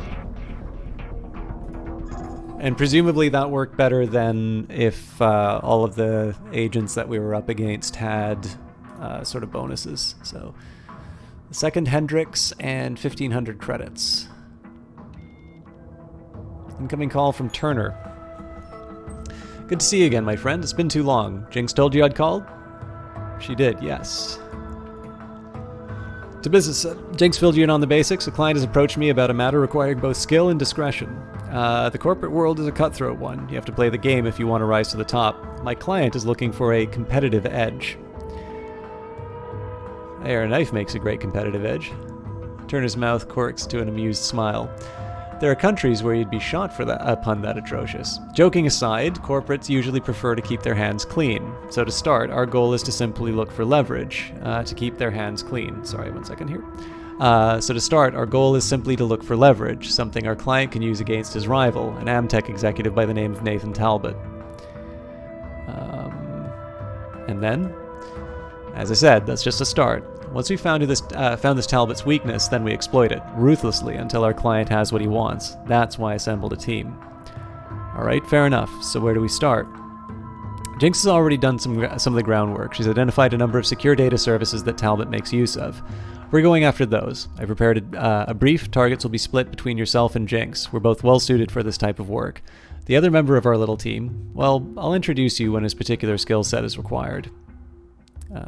I look forward to it. Okay, send the brief through. I'm transmitting the brief now. Get in, get access to the secured servers, and pull any data that you can find belonging to Nathan Talbot. Good luck. Turner disconnects. Okay, so again, let's just prioritize based on the return. It's looking like the aggro lab is going to be... So I'm a little worried about this one, but let's... Well, you know what? I'm going to take a quick minute here and see if there's any small improvements I can make to the... Okay, I don't really want any more pistols. I do like this card, though, so let's add a software vulnerability, and I think I will exchange that for a body armor.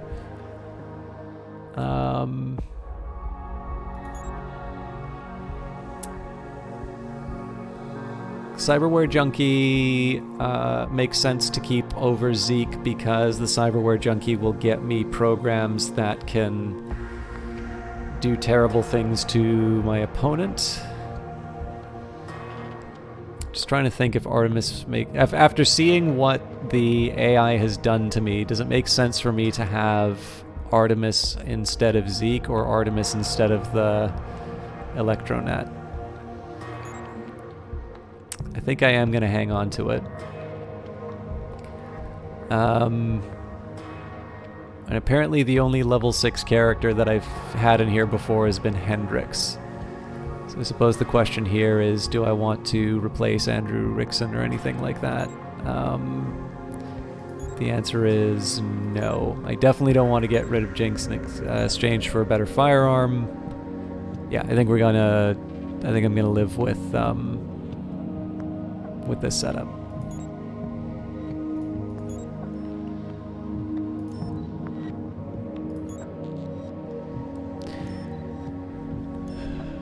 Okay, so they need 60, I need 30. Keep hand or redraw. I can work with this. I'm just a little worried about this guy's health.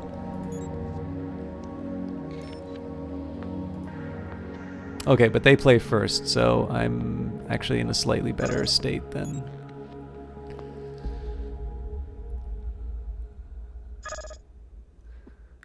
Okay, so I am going to prioritize putting down a defense.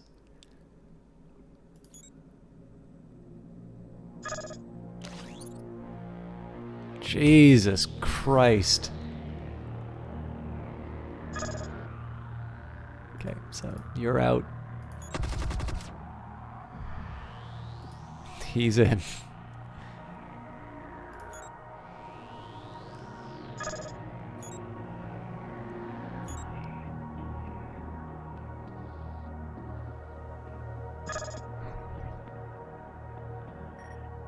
Okay, what I'm going to do here is I'm going to put the hacker in one column, and then I'm going to, oops. I'm just going to weaken this guy.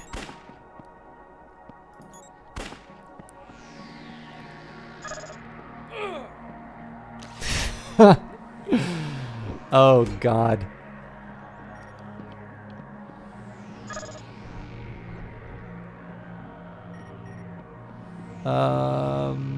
This guy's gonna die next round no matter what. So I can try and do... Oh, no, he's not, because he's gonna take this guy out. So I'm actually gonna take the round and... okay, the security camera is gonna be helpful. This 8 is gonna sting, but... Oh my god.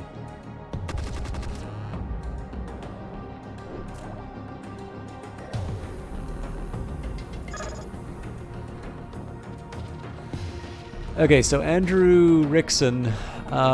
So what I normally would have done would have put down the security camera so that I can get the extra... No, you know what? Okay, let me think about this. So I play the 2 for the security camera. I have 3 left to play with. I get +1 on the attack, so that's a total of 2 for now. No, you know what? I can make this work. This will probably wind up getting me more cards than Andrew Rickson, so let's give people some guns.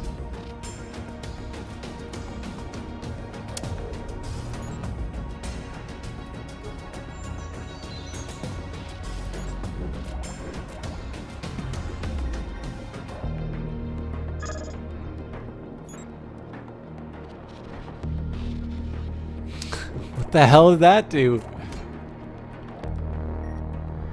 Haste on play, put Neon Monger ambushers into play in any unfilled slot you control. That's madness, but very cool. Okay. I can bring the big guy in, or I can... Now, we'll,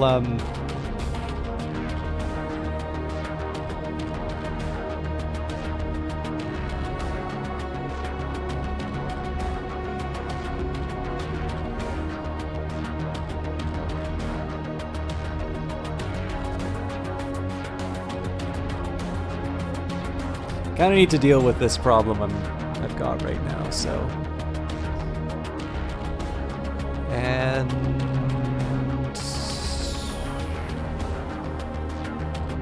I'd rather not tip my hand on the fact that I'm so close to winning. So I will drop this guy.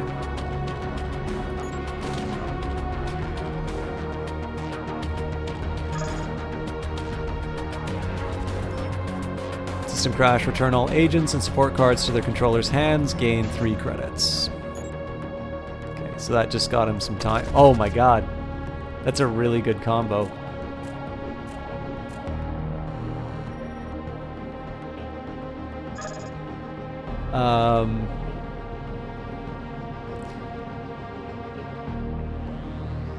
So yeah, the whole plan here was to get the extra points and get close to a win. Now I actually need to make sure that I can survive.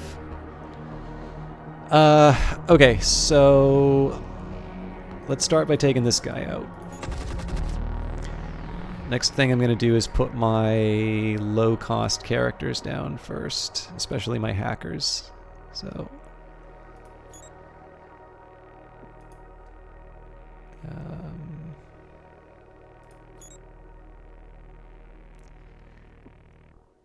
there's very few that I can... I wonder if there's a way to rearrange the cards. No, there's not.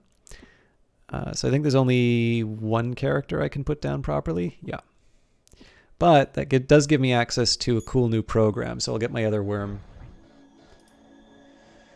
So as long as we can survive... I mean, if they drop a grenade, I am in deep trouble. For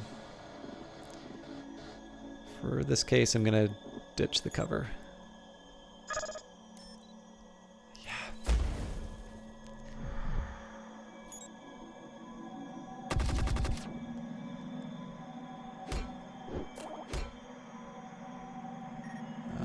To be very careful. So we're still 1 point away from what I need, so we will drop the worm. And again, this is going to be all about mitigating damage. So let's say... So there's a good argument for me to put down the battle plan because it will clear a couple of guys off the board. No, they'll be cleared off the board no matter what, so that's less of a worry. So now I want to make sure that I can put down enough people to protect myself. So we'll put down the spider to deal with Zeke.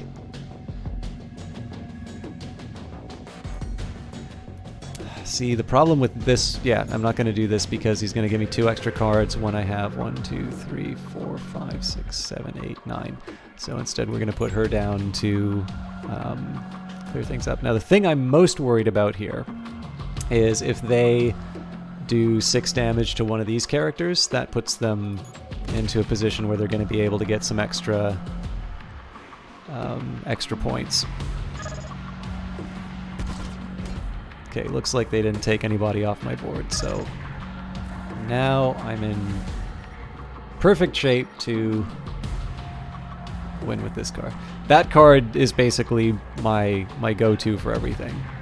I'll just hit continue.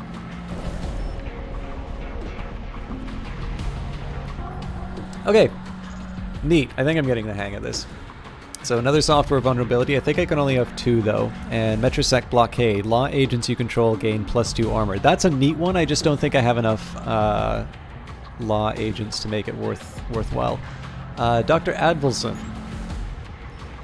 Excellent. You've recovered my property. The neon mongers had already begun converting the dimethoxide to aggro, of course, but as the process is a lengthy one, the majority remains. I am most satisfied with this outcome. You may want to beef up your security, Doctor. This blackjack character who leads the Neons won't be pleased at losing his prize. Yes, indeed, I shall do. Thank you for your services. Thank you. Your services were most appreciated. The Doctor disconnects. Alright, let's just take a quick look at what we've got here for objectives. So, pay Miriam back 10k credits in 22 days. We're a little over halfway, so as long as I don't lose too many encounters, we should be fine. Play a match in the Neon Arena. I do want to do that eventually, but I kind of want to deal with the pay the money back thing first. Steal records from McNulty Construction, steal records from Morgan & West, access Moloch Securities file on Nathan Talbot, access Spartan Data Service files on Nathan Talbot, access SecureNets files on Nathan Talbot. So again, I kind of want to prioritize on the basis of the payouts. Okay, so these ones are bronze and 150. This is 250 but double bronze. This one's 250 bronze and a silver. And so 1, 2, 3. Okay, break into SecureNet, gain access to the secure servers and copy all the data and encryption keys related to Nathan Talbot. Oh, you know what? I didn't check to see if I had another I didn't modify my deck to see or to take advantage of that new card. Okay, I don't like this hand because it only has Innocent Bystander. Also, it looks like I'm now on even footing with the AI, so... this is acceptable because I've got my first 2 rounds taken care of. SNet Security chose to keep their starting hand, you chose to redraw your starting hand, you play first. So we've only got 1 character to play.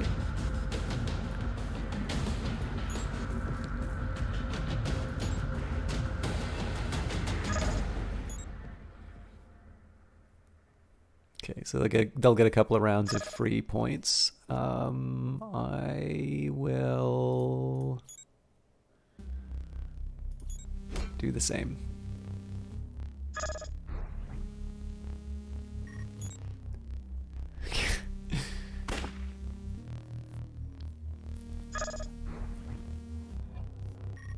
So, the nice thing here is I do have sort of a free round, so put that down, and I think I am going to protect my hacker here. I kind of want to keep them on the table as long as I can. Of course, the AI is going to want to keep them on their table as long as they can too, so. Deception, return target agent to controller's hand.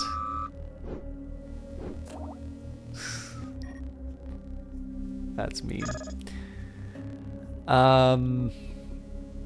Let's put down a more heavy hitter. Then we can put the hacker back.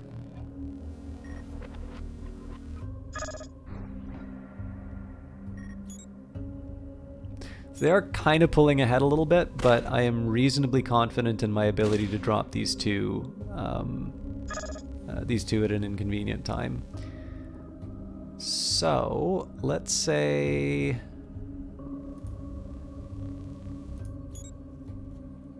new agent here. This is because I know that I'm going to be able to put Hendrix down next turn. And I will play this mostly just because it gives me another draw.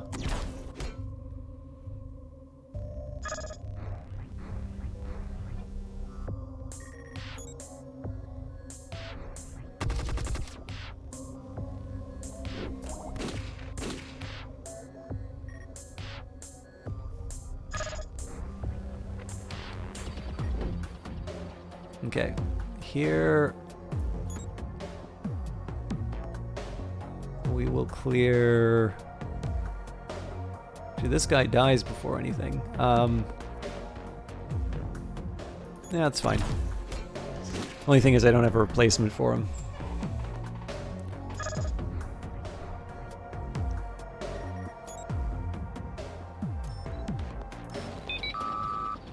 Well, that's a shame. That one worries me a little bit, but I do have the Artemis. Better still, I have the Neural Backlash.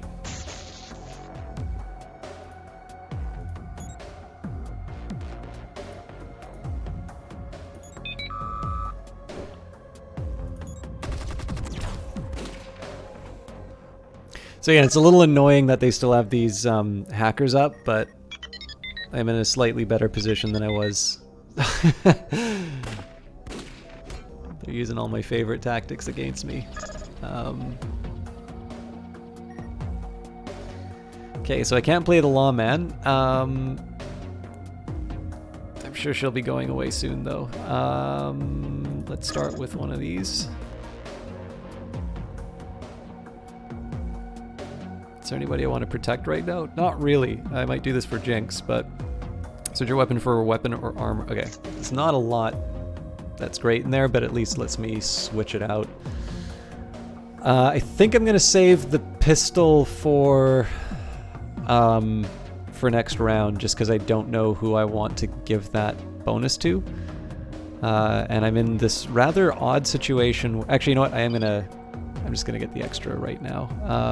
Yeah, I'm going to leave this because I don't actually want to cripple any of these people.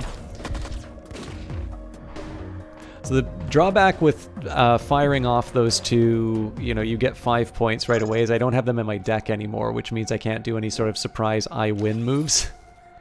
All right, what's going on here? Target allied non-mech agent gains hacking 5 at the start of the turn. Gain. Okay, so this guy's got to go.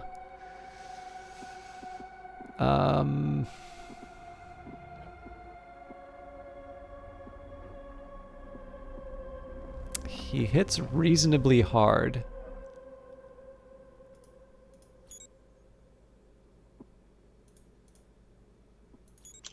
So we will equip him for the job. Although I guess the pistol would have made more sense on somebody who's going through the open space. And in this case, I'll get the... Okay, that's not a bad little combo. It would have been nice if I could have used this on him right away, but we'll make it work.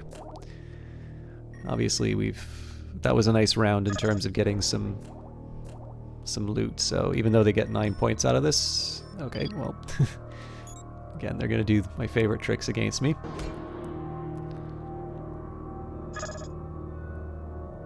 Okay, so this guy's gone for sure. So I do want to take out Jinx as early as I can because she does get the 3 points of hacking in. Open fire is not enough, though.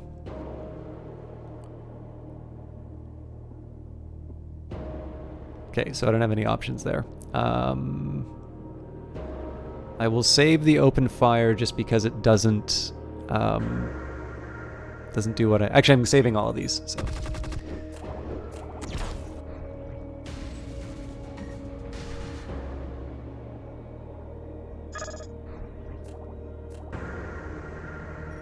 The crazy thing here is I actually would prefer to take certain cards off the board right now because they're not necessarily giving me my best returns.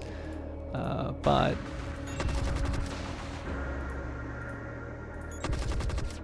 it's not quite enough to seal the deal, but we got what we wanted. And I think we win just from running people into the end zone. Yeah.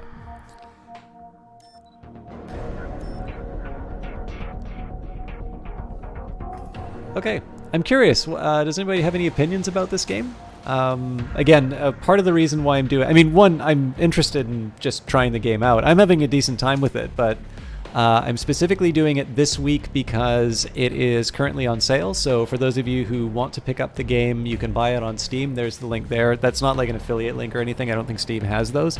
But it's 60% off for the base game. So it is, I have everything in Canadian dollars, so $6.79, normally $16.99. If you buy the deluxe edition, that is $8.98. That comes with the music as well as some wallpapers. I'll just double check that I'm not missing anything else in terms of those rewards. Let's just see what's going on.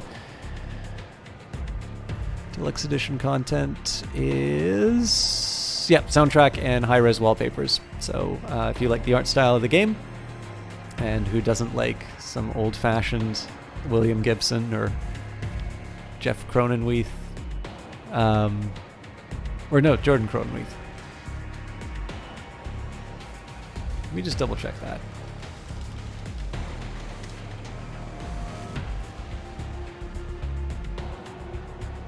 Yes, it was Jordan Cronenweith. I was a little frightened for a moment there.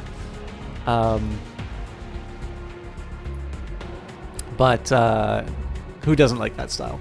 And then on top of that, the Underworld DLC is on sale now. Underworld DLC is newer. That's 40% off, but that translates to $3.41 Canadian. I'll actually be picking that up at the end of the stream. I'm enjoying this game enough to buy it.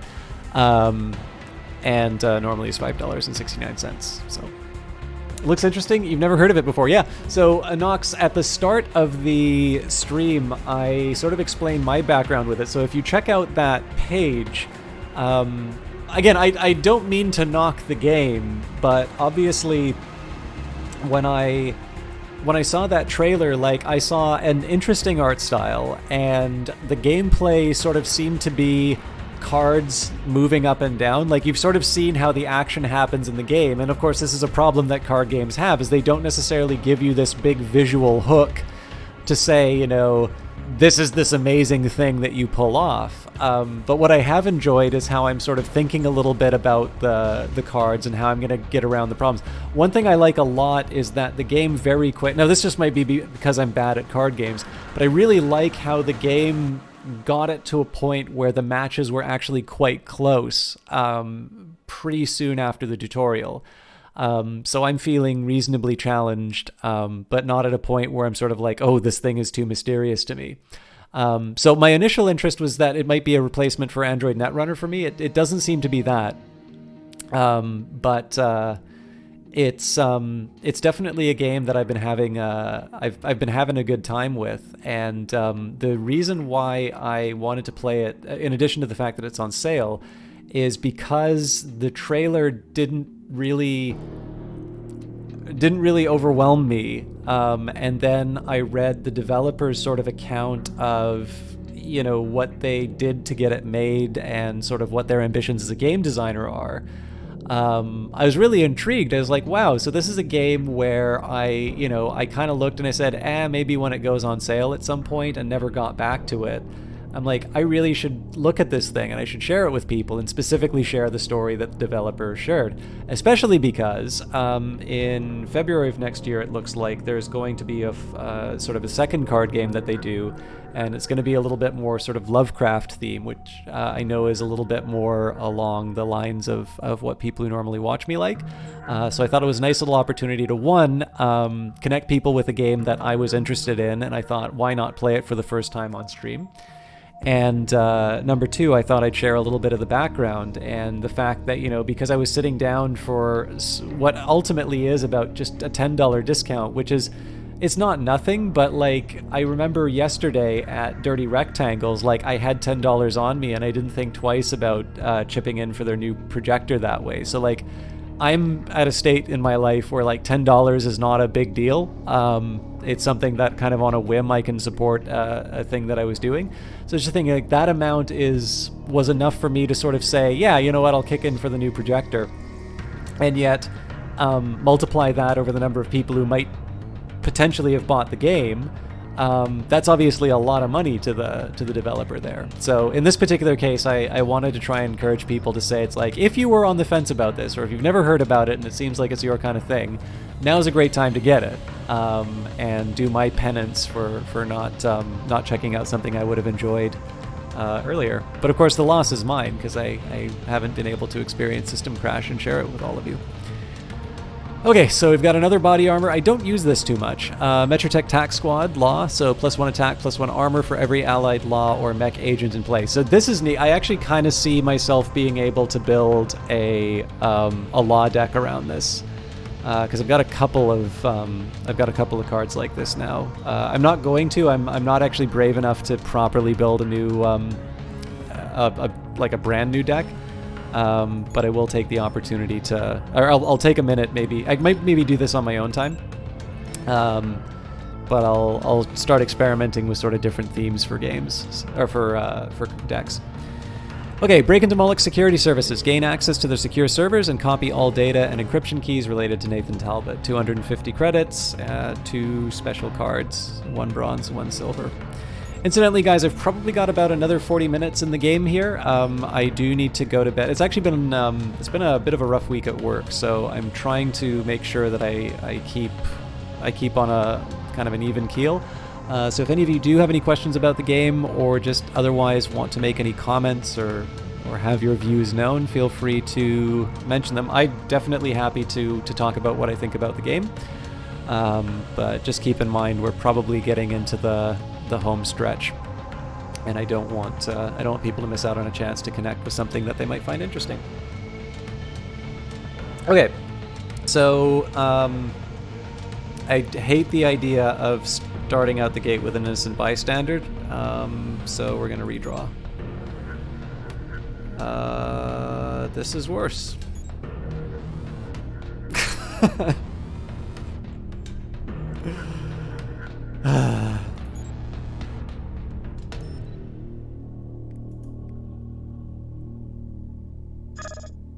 At least I go second, so I can reply to poor hapless Marty Tang.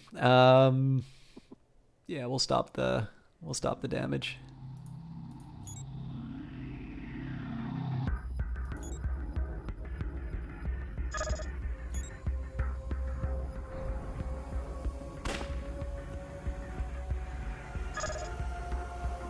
Okay, so I'll set up my lobby security. I think Jack's actually going to be able to take them out, but in this case, I'm trying to make sure that my bases are covered until I can get myself better established. That is a shame.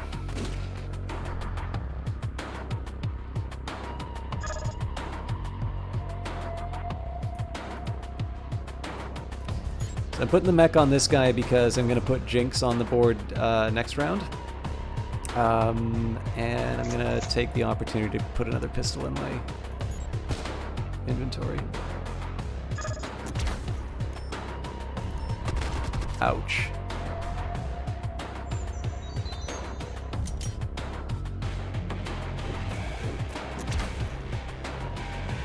So it's hard for me to justify putting Jinx in that column. I only have 1-4 to put in place.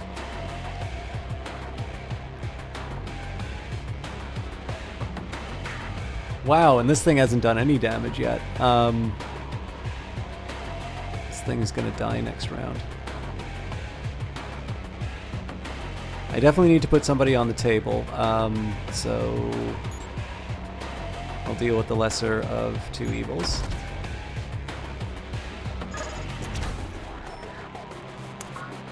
Destroy target non-mech agent. Jesus, this thing is... This has a reply to everything I'm doing.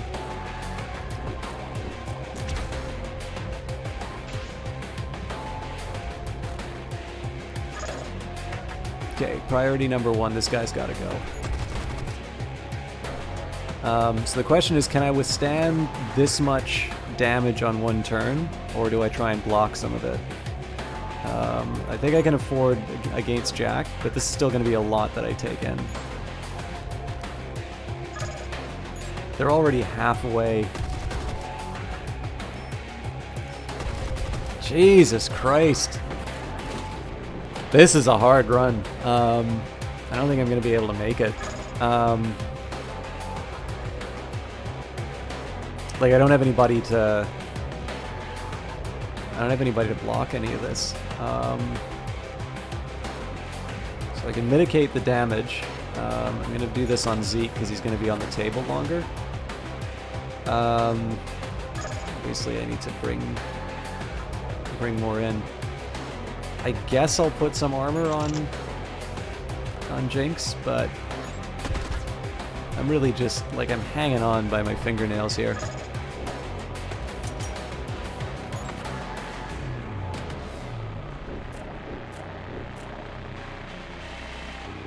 Yeah, I just got wrecked. Okay, I'm going to try that again. I'm not entirely sure that was just my starting draw that hurt me there, but...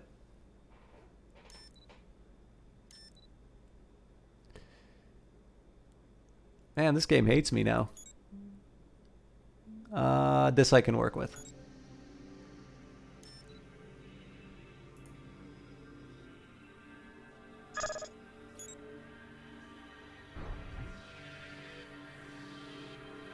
So I kind of want to start with the worm, but I'm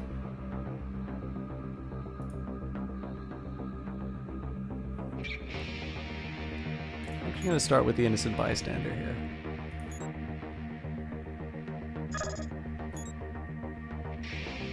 It's kind of because it gives me a couple of rounds of protection. Okay, so lobby security.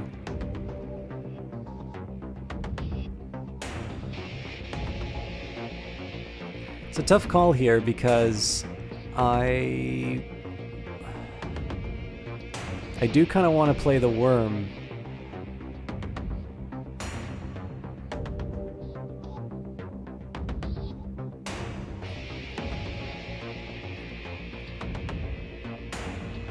Now I'm putting lobby security down.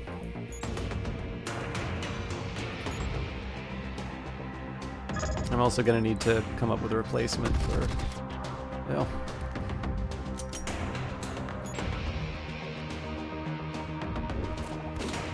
What'd I ever do to them?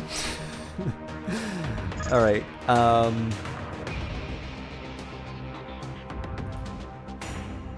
put down an innocent bystander.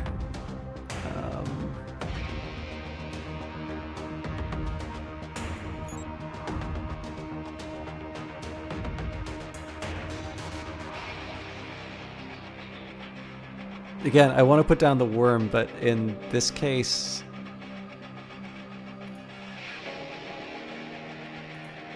Now, you know what? I'll start with this.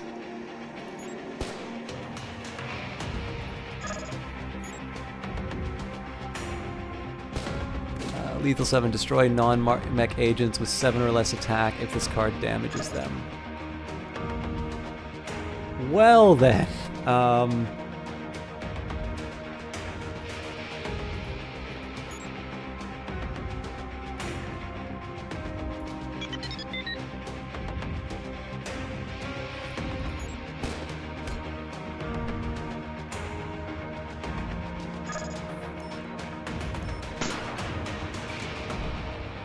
yikes.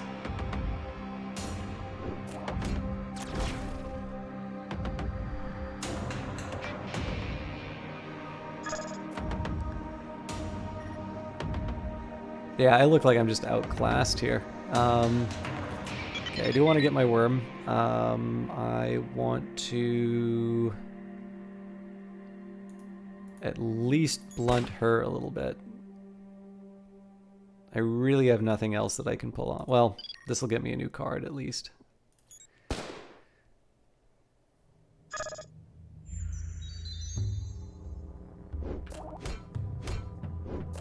That's ugly. Unless I get an Artemis, I'm in deep trouble. That's not an Artemis.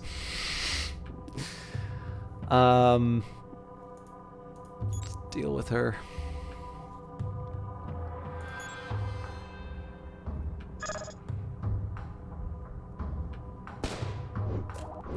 Target enemy non-mech gains regeneration -3.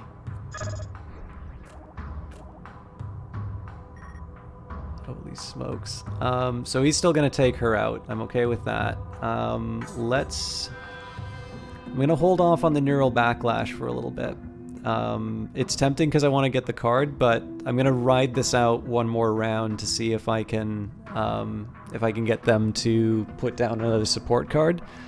I am, however, going to take this guy out. So we'll get a total of 8, which again is still not great. Like, I'm probably going to lose this again, but if they do put down another support card, I'll be able to make some recovery.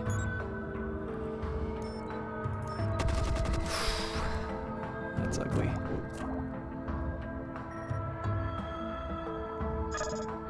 Okay, so I have to play this. I don't think it will matter, though. It seems pretty unlikely that I'm going to be able to cover my bases here.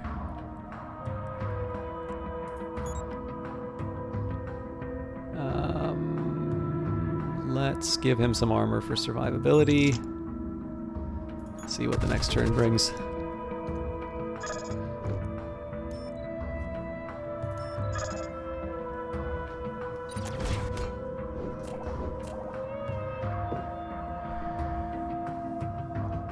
I just don't see how I can... Oh god, not with this hand. Yeah, there's no way that I can recover.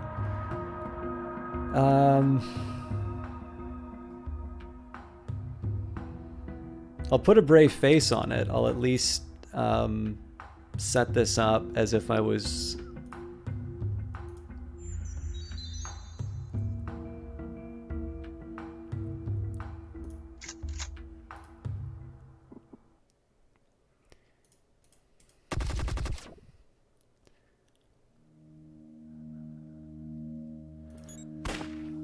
Set this up as if I was, if I thought I was gonna win and try and move ahead. I just don't see any way that I can get through this.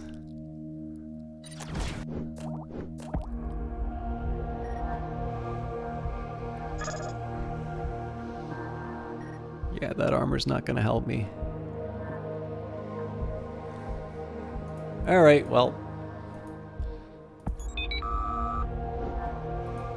Did my best and it wasn't good enough. I should never try again.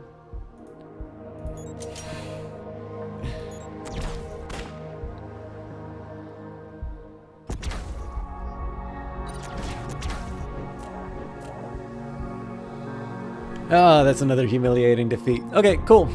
So now that I'm going against an equally strong opponent, I'm losing. So let's go to Morgan and West. Let's go back to our old mission to see what we can pull off. Okay, I don't like this. I also don't like this. All right, I'm obligated to stick with this. MNW Security chose to redraw their starting hand once. I did it twice. They play first. I keep forgetting to check to see if the vulnerability's in there. Okay, so they left this open for me. So the question is, do I want to put down the worm or do I want to put down a neon monger?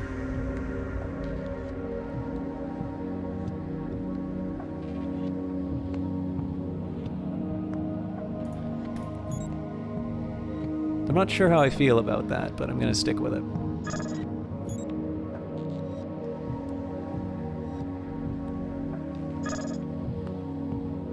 Okay, plan is... I'm going to start with Hacker. I do want to put down the worm at some point, but I have some ideas. Alright, that's a shame.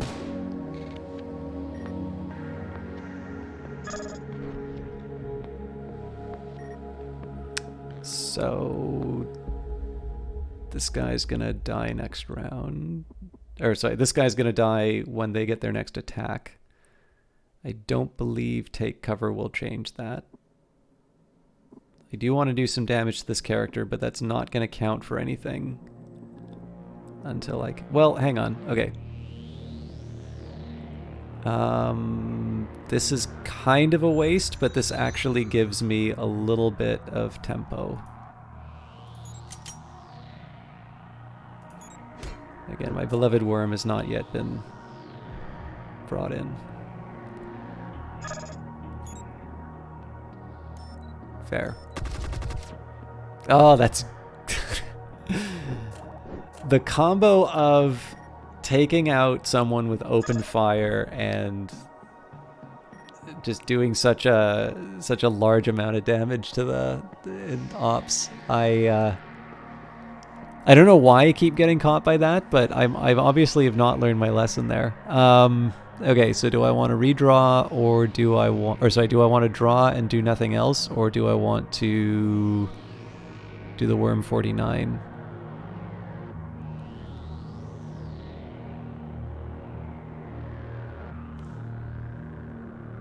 Hey, no problem, Nox. Like I said, I'm probably done soon anyway. I've probably got about 20 minutes, so I hope you have a good meeting, and we'll see you next time. I'm streaming tomorrow, so I'm not sure if I'll do Night Team 4 or Darkest Dungeon. Probably Darkest Dungeon, because people usually like that, and I haven't played it in a week or two, so...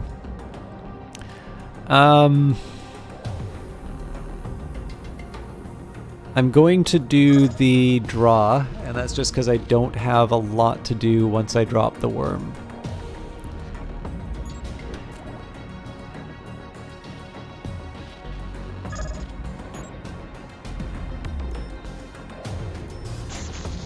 Alright.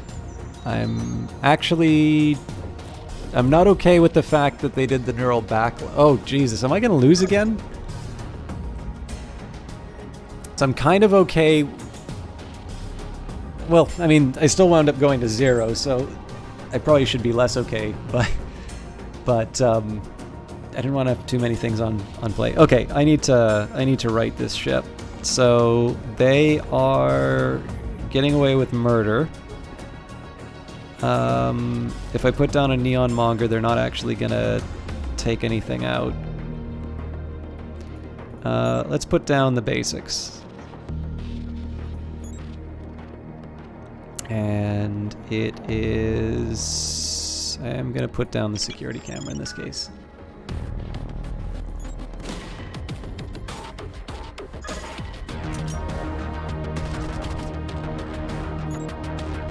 Holy smokes, that's going to be enough to take that guy out in one run. Alright, this is a perfect opportunity. I'm glad I was patient.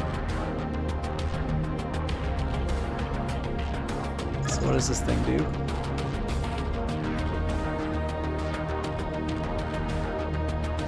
Widget. Countermeasures reduce hacking effects. OP is captured by enemy agents by 1. Okay, so first thing I'm going to do is the Neural Backlash, because that's just going to... That's 3 cards worth of pain that I just inflicted on them.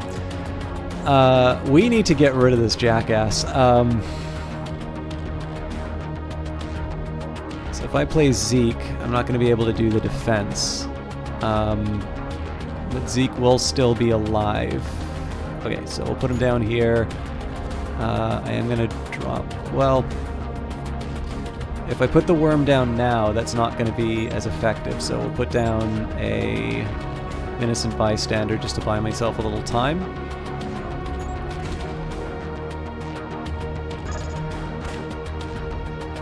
Of course.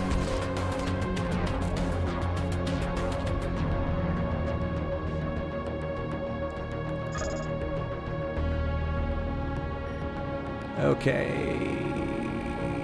Big McLarge huge. Please take them out.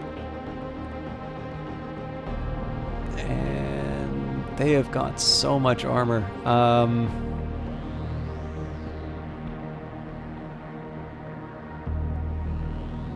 Well, somebody's got to chew through. What? You're serious? Cannot be targeted by events. Holy smokes. That's a really good card.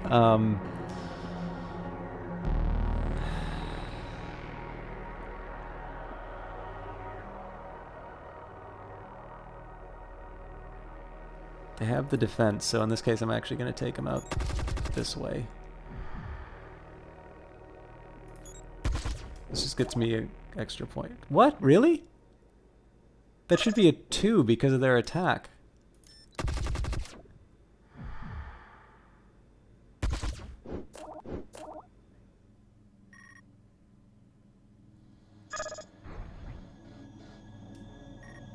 Okay, again, I'm kind of in recovery mode here, so at this point I just want to stop the bleeding. Take cover would not be a terrible thing for me to put down right now. I still don't want to put down the worm just so I can get the maximum value out of it. But it seems like a decent time to switch out to... I think we're going to do offense.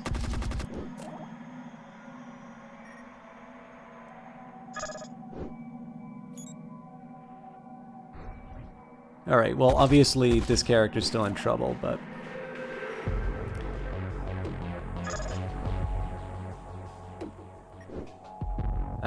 so if I set her up with armor, that's going to go up to 3 armor. Yeah, she'll be able to live a little bit longer, so... One of these... One of these... How is it that she has not taken any damage yet?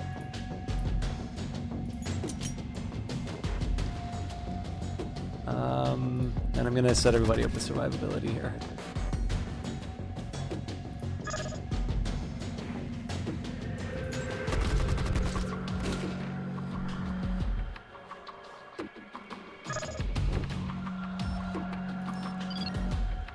That's a worry, but there shouldn't be another one of those in the deck.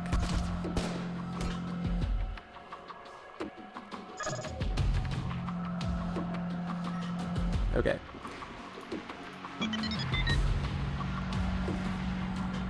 I need to be careful, but it's not a lost cause anymore.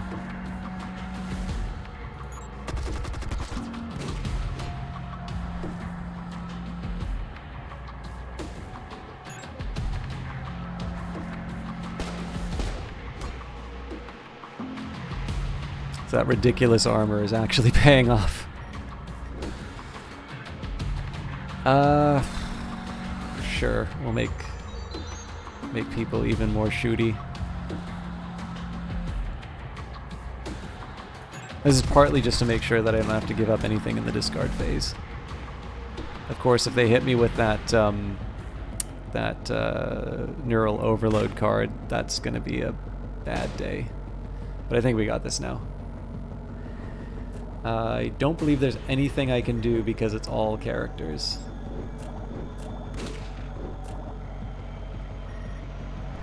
Okay, that was one of the introductory missions that I almost lost to. That was exciting. Widget, countermeasures 1, and another new neon monger, so we'll leave that. Clock's ticking. You better be out there earning me my credits with that fancy new console of yours.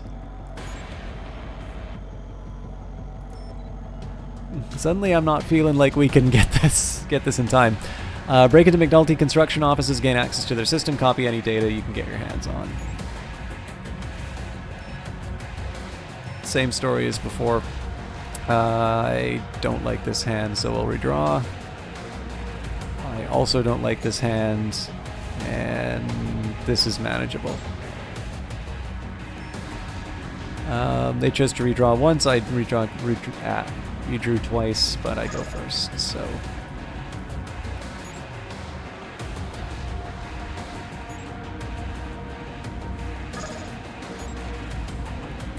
Fair enough.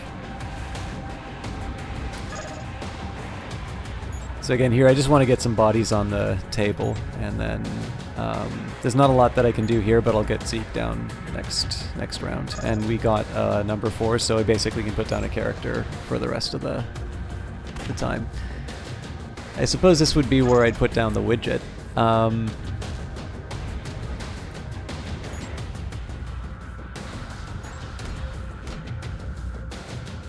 I don't have a lot of really good options here, but I'm just going to let them take... I mean, in this case, I have to get half the stuff to win, so I don't mind them ticking up some ops points.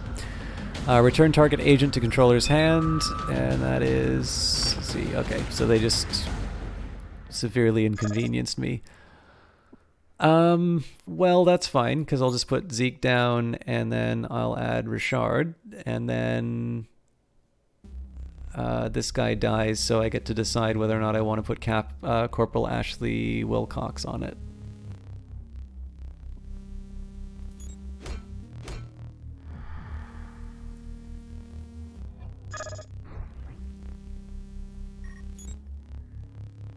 Okay.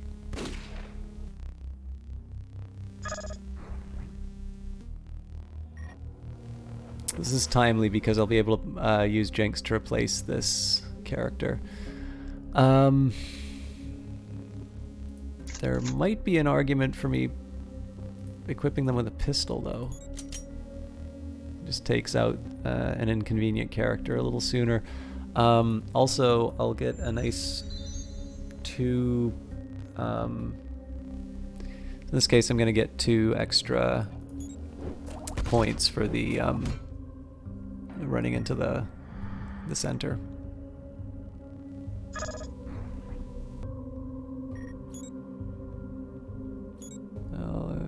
I can live with that.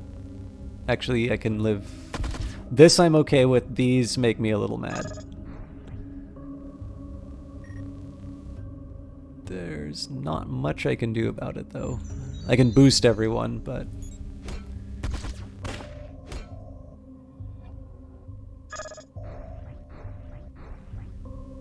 The good news is that the lawman should be able to cause some problems. Well, that's a pity.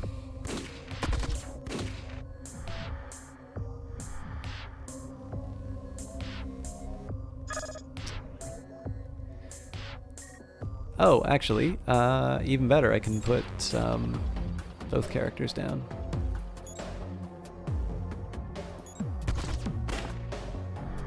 So I'm not doing any of the hacking down. Oh no, this character should be doing the hacking.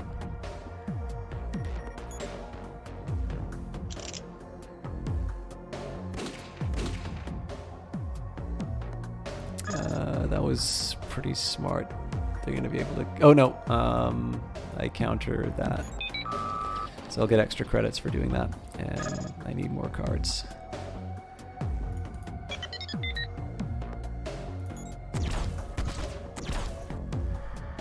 Oh, I miscalculated, apparently. That's a shame.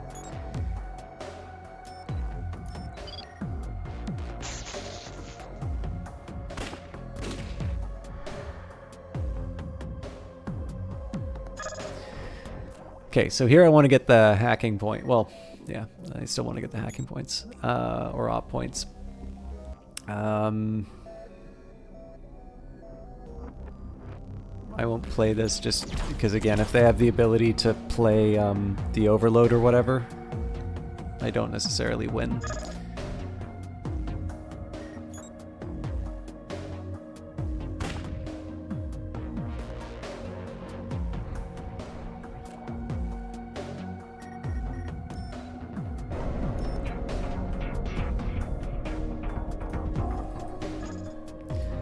Okay, another Andrew Rickson and another Zeke, so I don't think I'll change the deck, although I probably should be looking at it given the way that I've been clobbered by the other missions, but JoJo is calling. By the way, I'm not 100% sure why the game is a 4:3 aspect ratio. I'm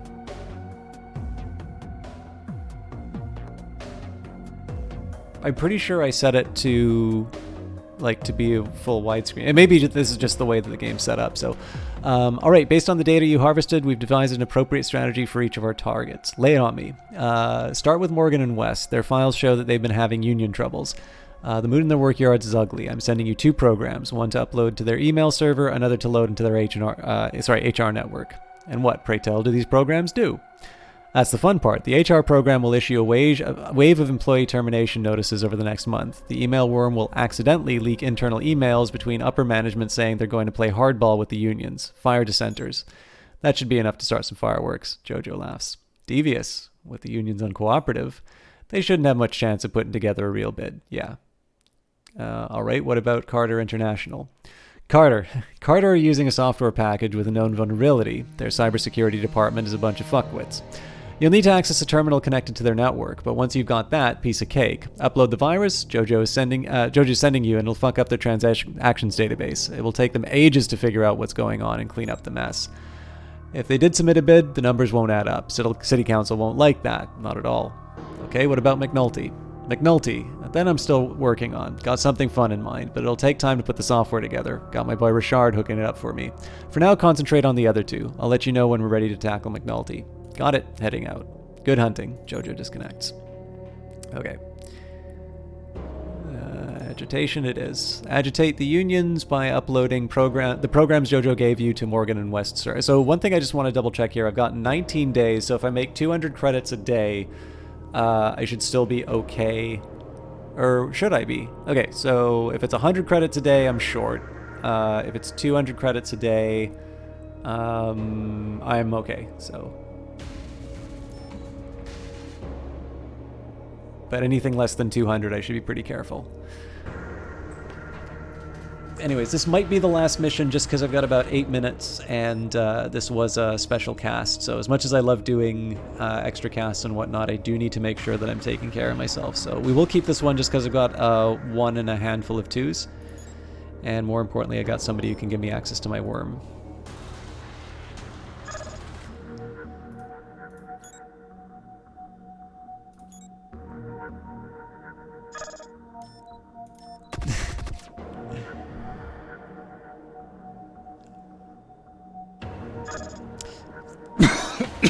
Excuse me. All right. So I want to try and think a little bit. This is more survivability. This guy's... Okay, so lobby security, I think I'm actually going to play... So the good news is if they don't get replied to, they take more. If they do get a response... Well, but then that means that I put down the spider. No, because if somebody puts a character in an empty spot, then I can put the spider in reply. And then, of course, I've also got my cyberware junkie, depending on what happens, so...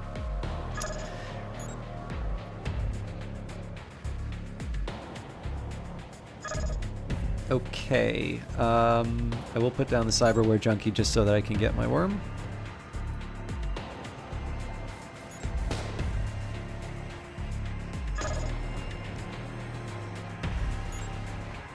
I hate this card so much. But I am going to put down the spider. So I specifically had the spider in my hand to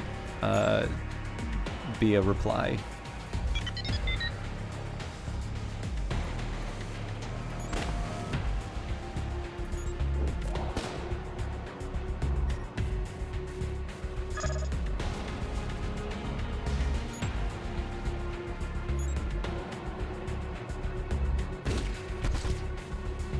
So it's missed opportunity not putting down the camera.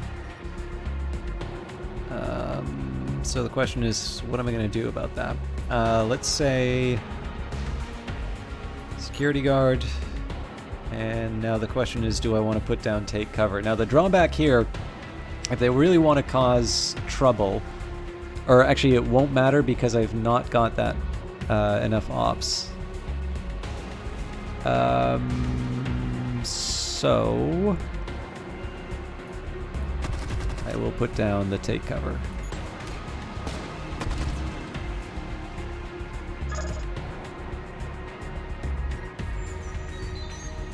All right. And they have nullified that by putting two nasty guards down. All right. Oh, right. I can't target.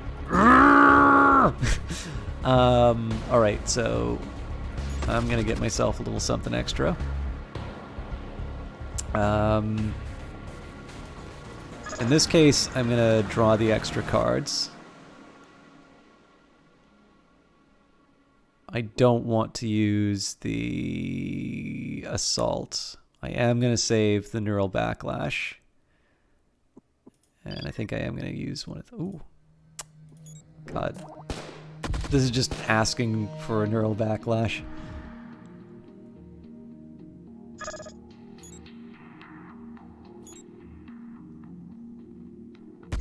It's a little unlucky, but manageable.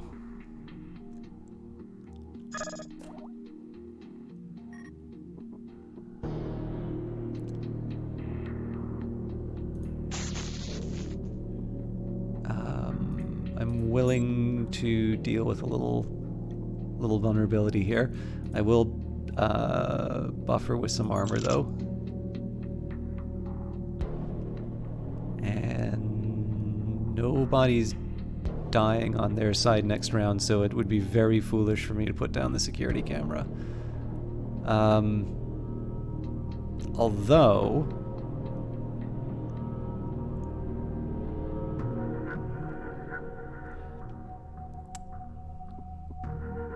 So this is a tricky call. So there's one argument which says I open fire on this guy and I take the 3, or I open fire on this thing to weaken it. But I'm not sure what the strategy afterwards is, so we'll blow this guy away. And I will resist my urge to put down another worm, because if they do the neural overload, I am in deep trouble. Well, I mean, I'm already in trouble, but... Oh, God. Alright. Well, at least I have something I can sacrifice, so...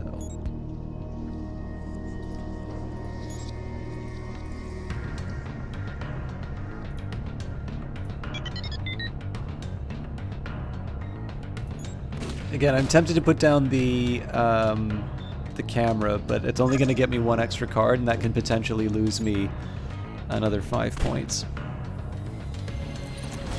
I believe we'll get 4 out of this, so that should be enough for me to win.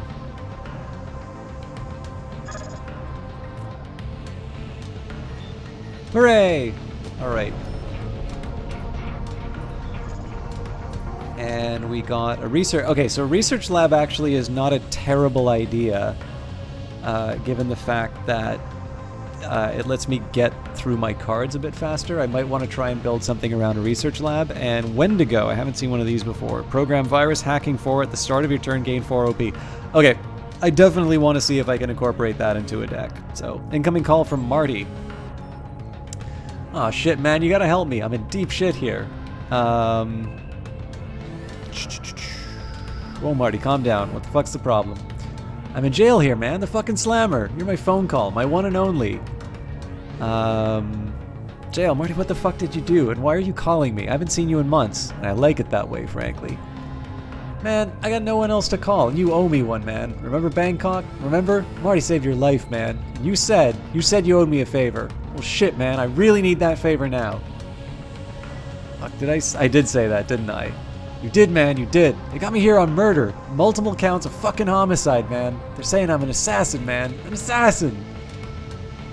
What the hell did you do, Marty? Me and Samson, man. You remember Samson, right? Samson Salvador? Well, me and Samson, we were hired to get some dirt on the senator, Hank Rollins. Lives in the swanky uptown apartment, man. Place called Cypress Oaks. Samson, he got us through security and everything's looking good. And then the entire fucking top floor goes. A bomb, man. Explosion shook the whole building. No fucking idea what happened, man. But me and Salvador, we decided to get the fuck out of there. But Metrosec, they got there damn fast. Guess when the shit goes down in that neighborhood, they actually give a fuck. Well, I didn't have time to get out. Me, I surrendered. But Salvador tried to fight his way out. They mowed him down, man. It was ugly. Now they're saying we did it. Killed some bigwig living in the penthouse floor. It wasn't even Rollins, man. He was holidaying in Spain. Some fucker I'd never heard of. Roger D. Turley. Amtech's head of North American operations, apparently, whatever the fuck that is. But it means I'm in fucking trouble, man. I go down for this, they're shipping me off to Mars. I'm not cut out for hard labor, man. I'm so bad at reading this stuff. Wait, Amtech? You said Amtech, right, Marty? Because I am running into that name a lot lately. Yeah, I don't know, man. I don't care what some megacorp is up to. The fucking megacorp's always up to some shit. This is how people like you and me get paid. But I don't want part of whatever it is. I'm not an assassin. I just want to get the fuck out of here, man. I can't spend the rest of my life digging in some fucking hole in Mars. Okay, Marty, I get it. But what is it you think that I can do here? You find out who really did it, man. Clear my name. You're fucking good at that shit, man. You're like smart and shit. Please, man, I haven't got anyone else. No one gives a damn about Marty. Please. I'm going to regret this. I can feel it. But alright. Thank you, man. Shit, I feel better knowing you're on it.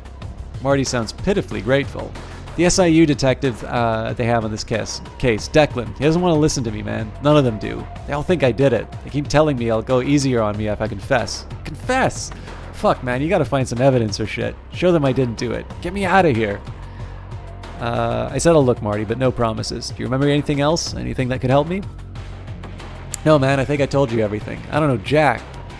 Marty thinks for a moment. Actually, that Declan guy mentioned a bank. Capitrust Financial. I think that's the name. Said there's an account. Said it's in my name. And they said it's got a lot of money in it. Recently deposited. I don't know anything about no fucking account, man. I wish I did. I'm fucking broke. Okay, a bank account. That's a start. And I'll check in on this Turley, too. See if he pissed off anyone enough to kill him. Yeah, that's great, man. Whatever you think is good. Shit, man, they're saying the time's up. I gotta go. Thanks, man. After this, we're even. I promise. Damn straight we are. The line drops abruptly. And on that note, we are done for the night. So unfortunately I didn't get a chance to take a look at the Neon Arena.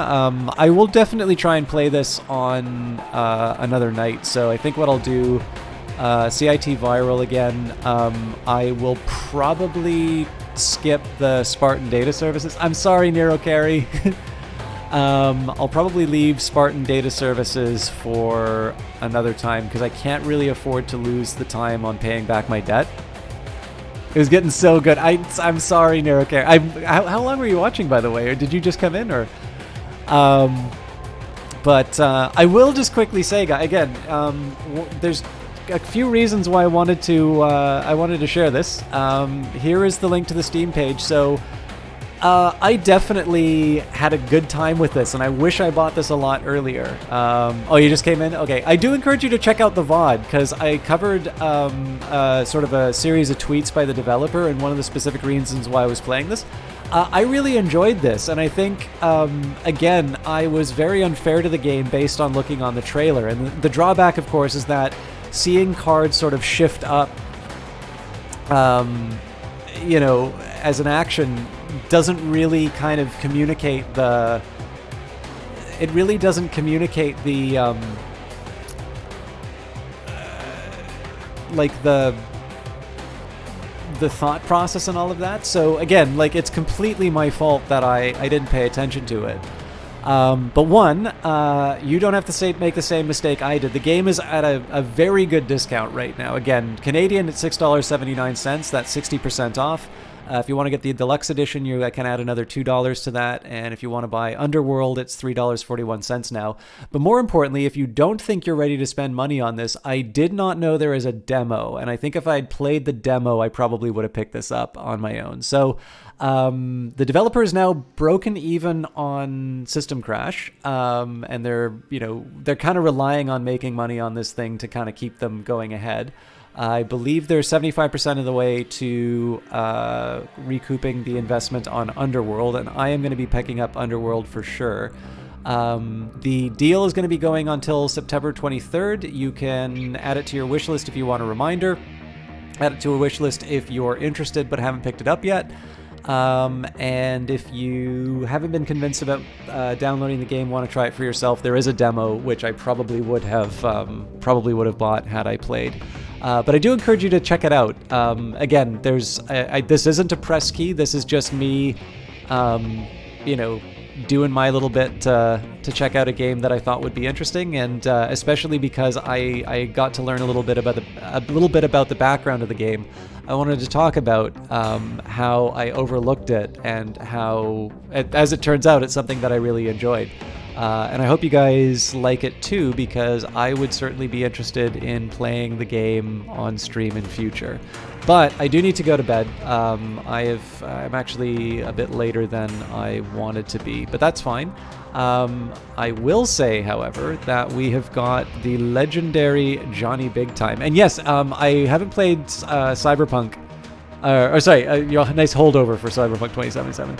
I was going to say, it's like, I know the inspirations are more like the William Gibson style Cyberpunk, but with that in mind, I'm going to suggest that we watch the wonderful Johnny Big Time, who is currently playing the Call of Duty Modern Warfare open beta. So it's not normally my kind of thing, but Johnny Big Time is an exceptional streamer.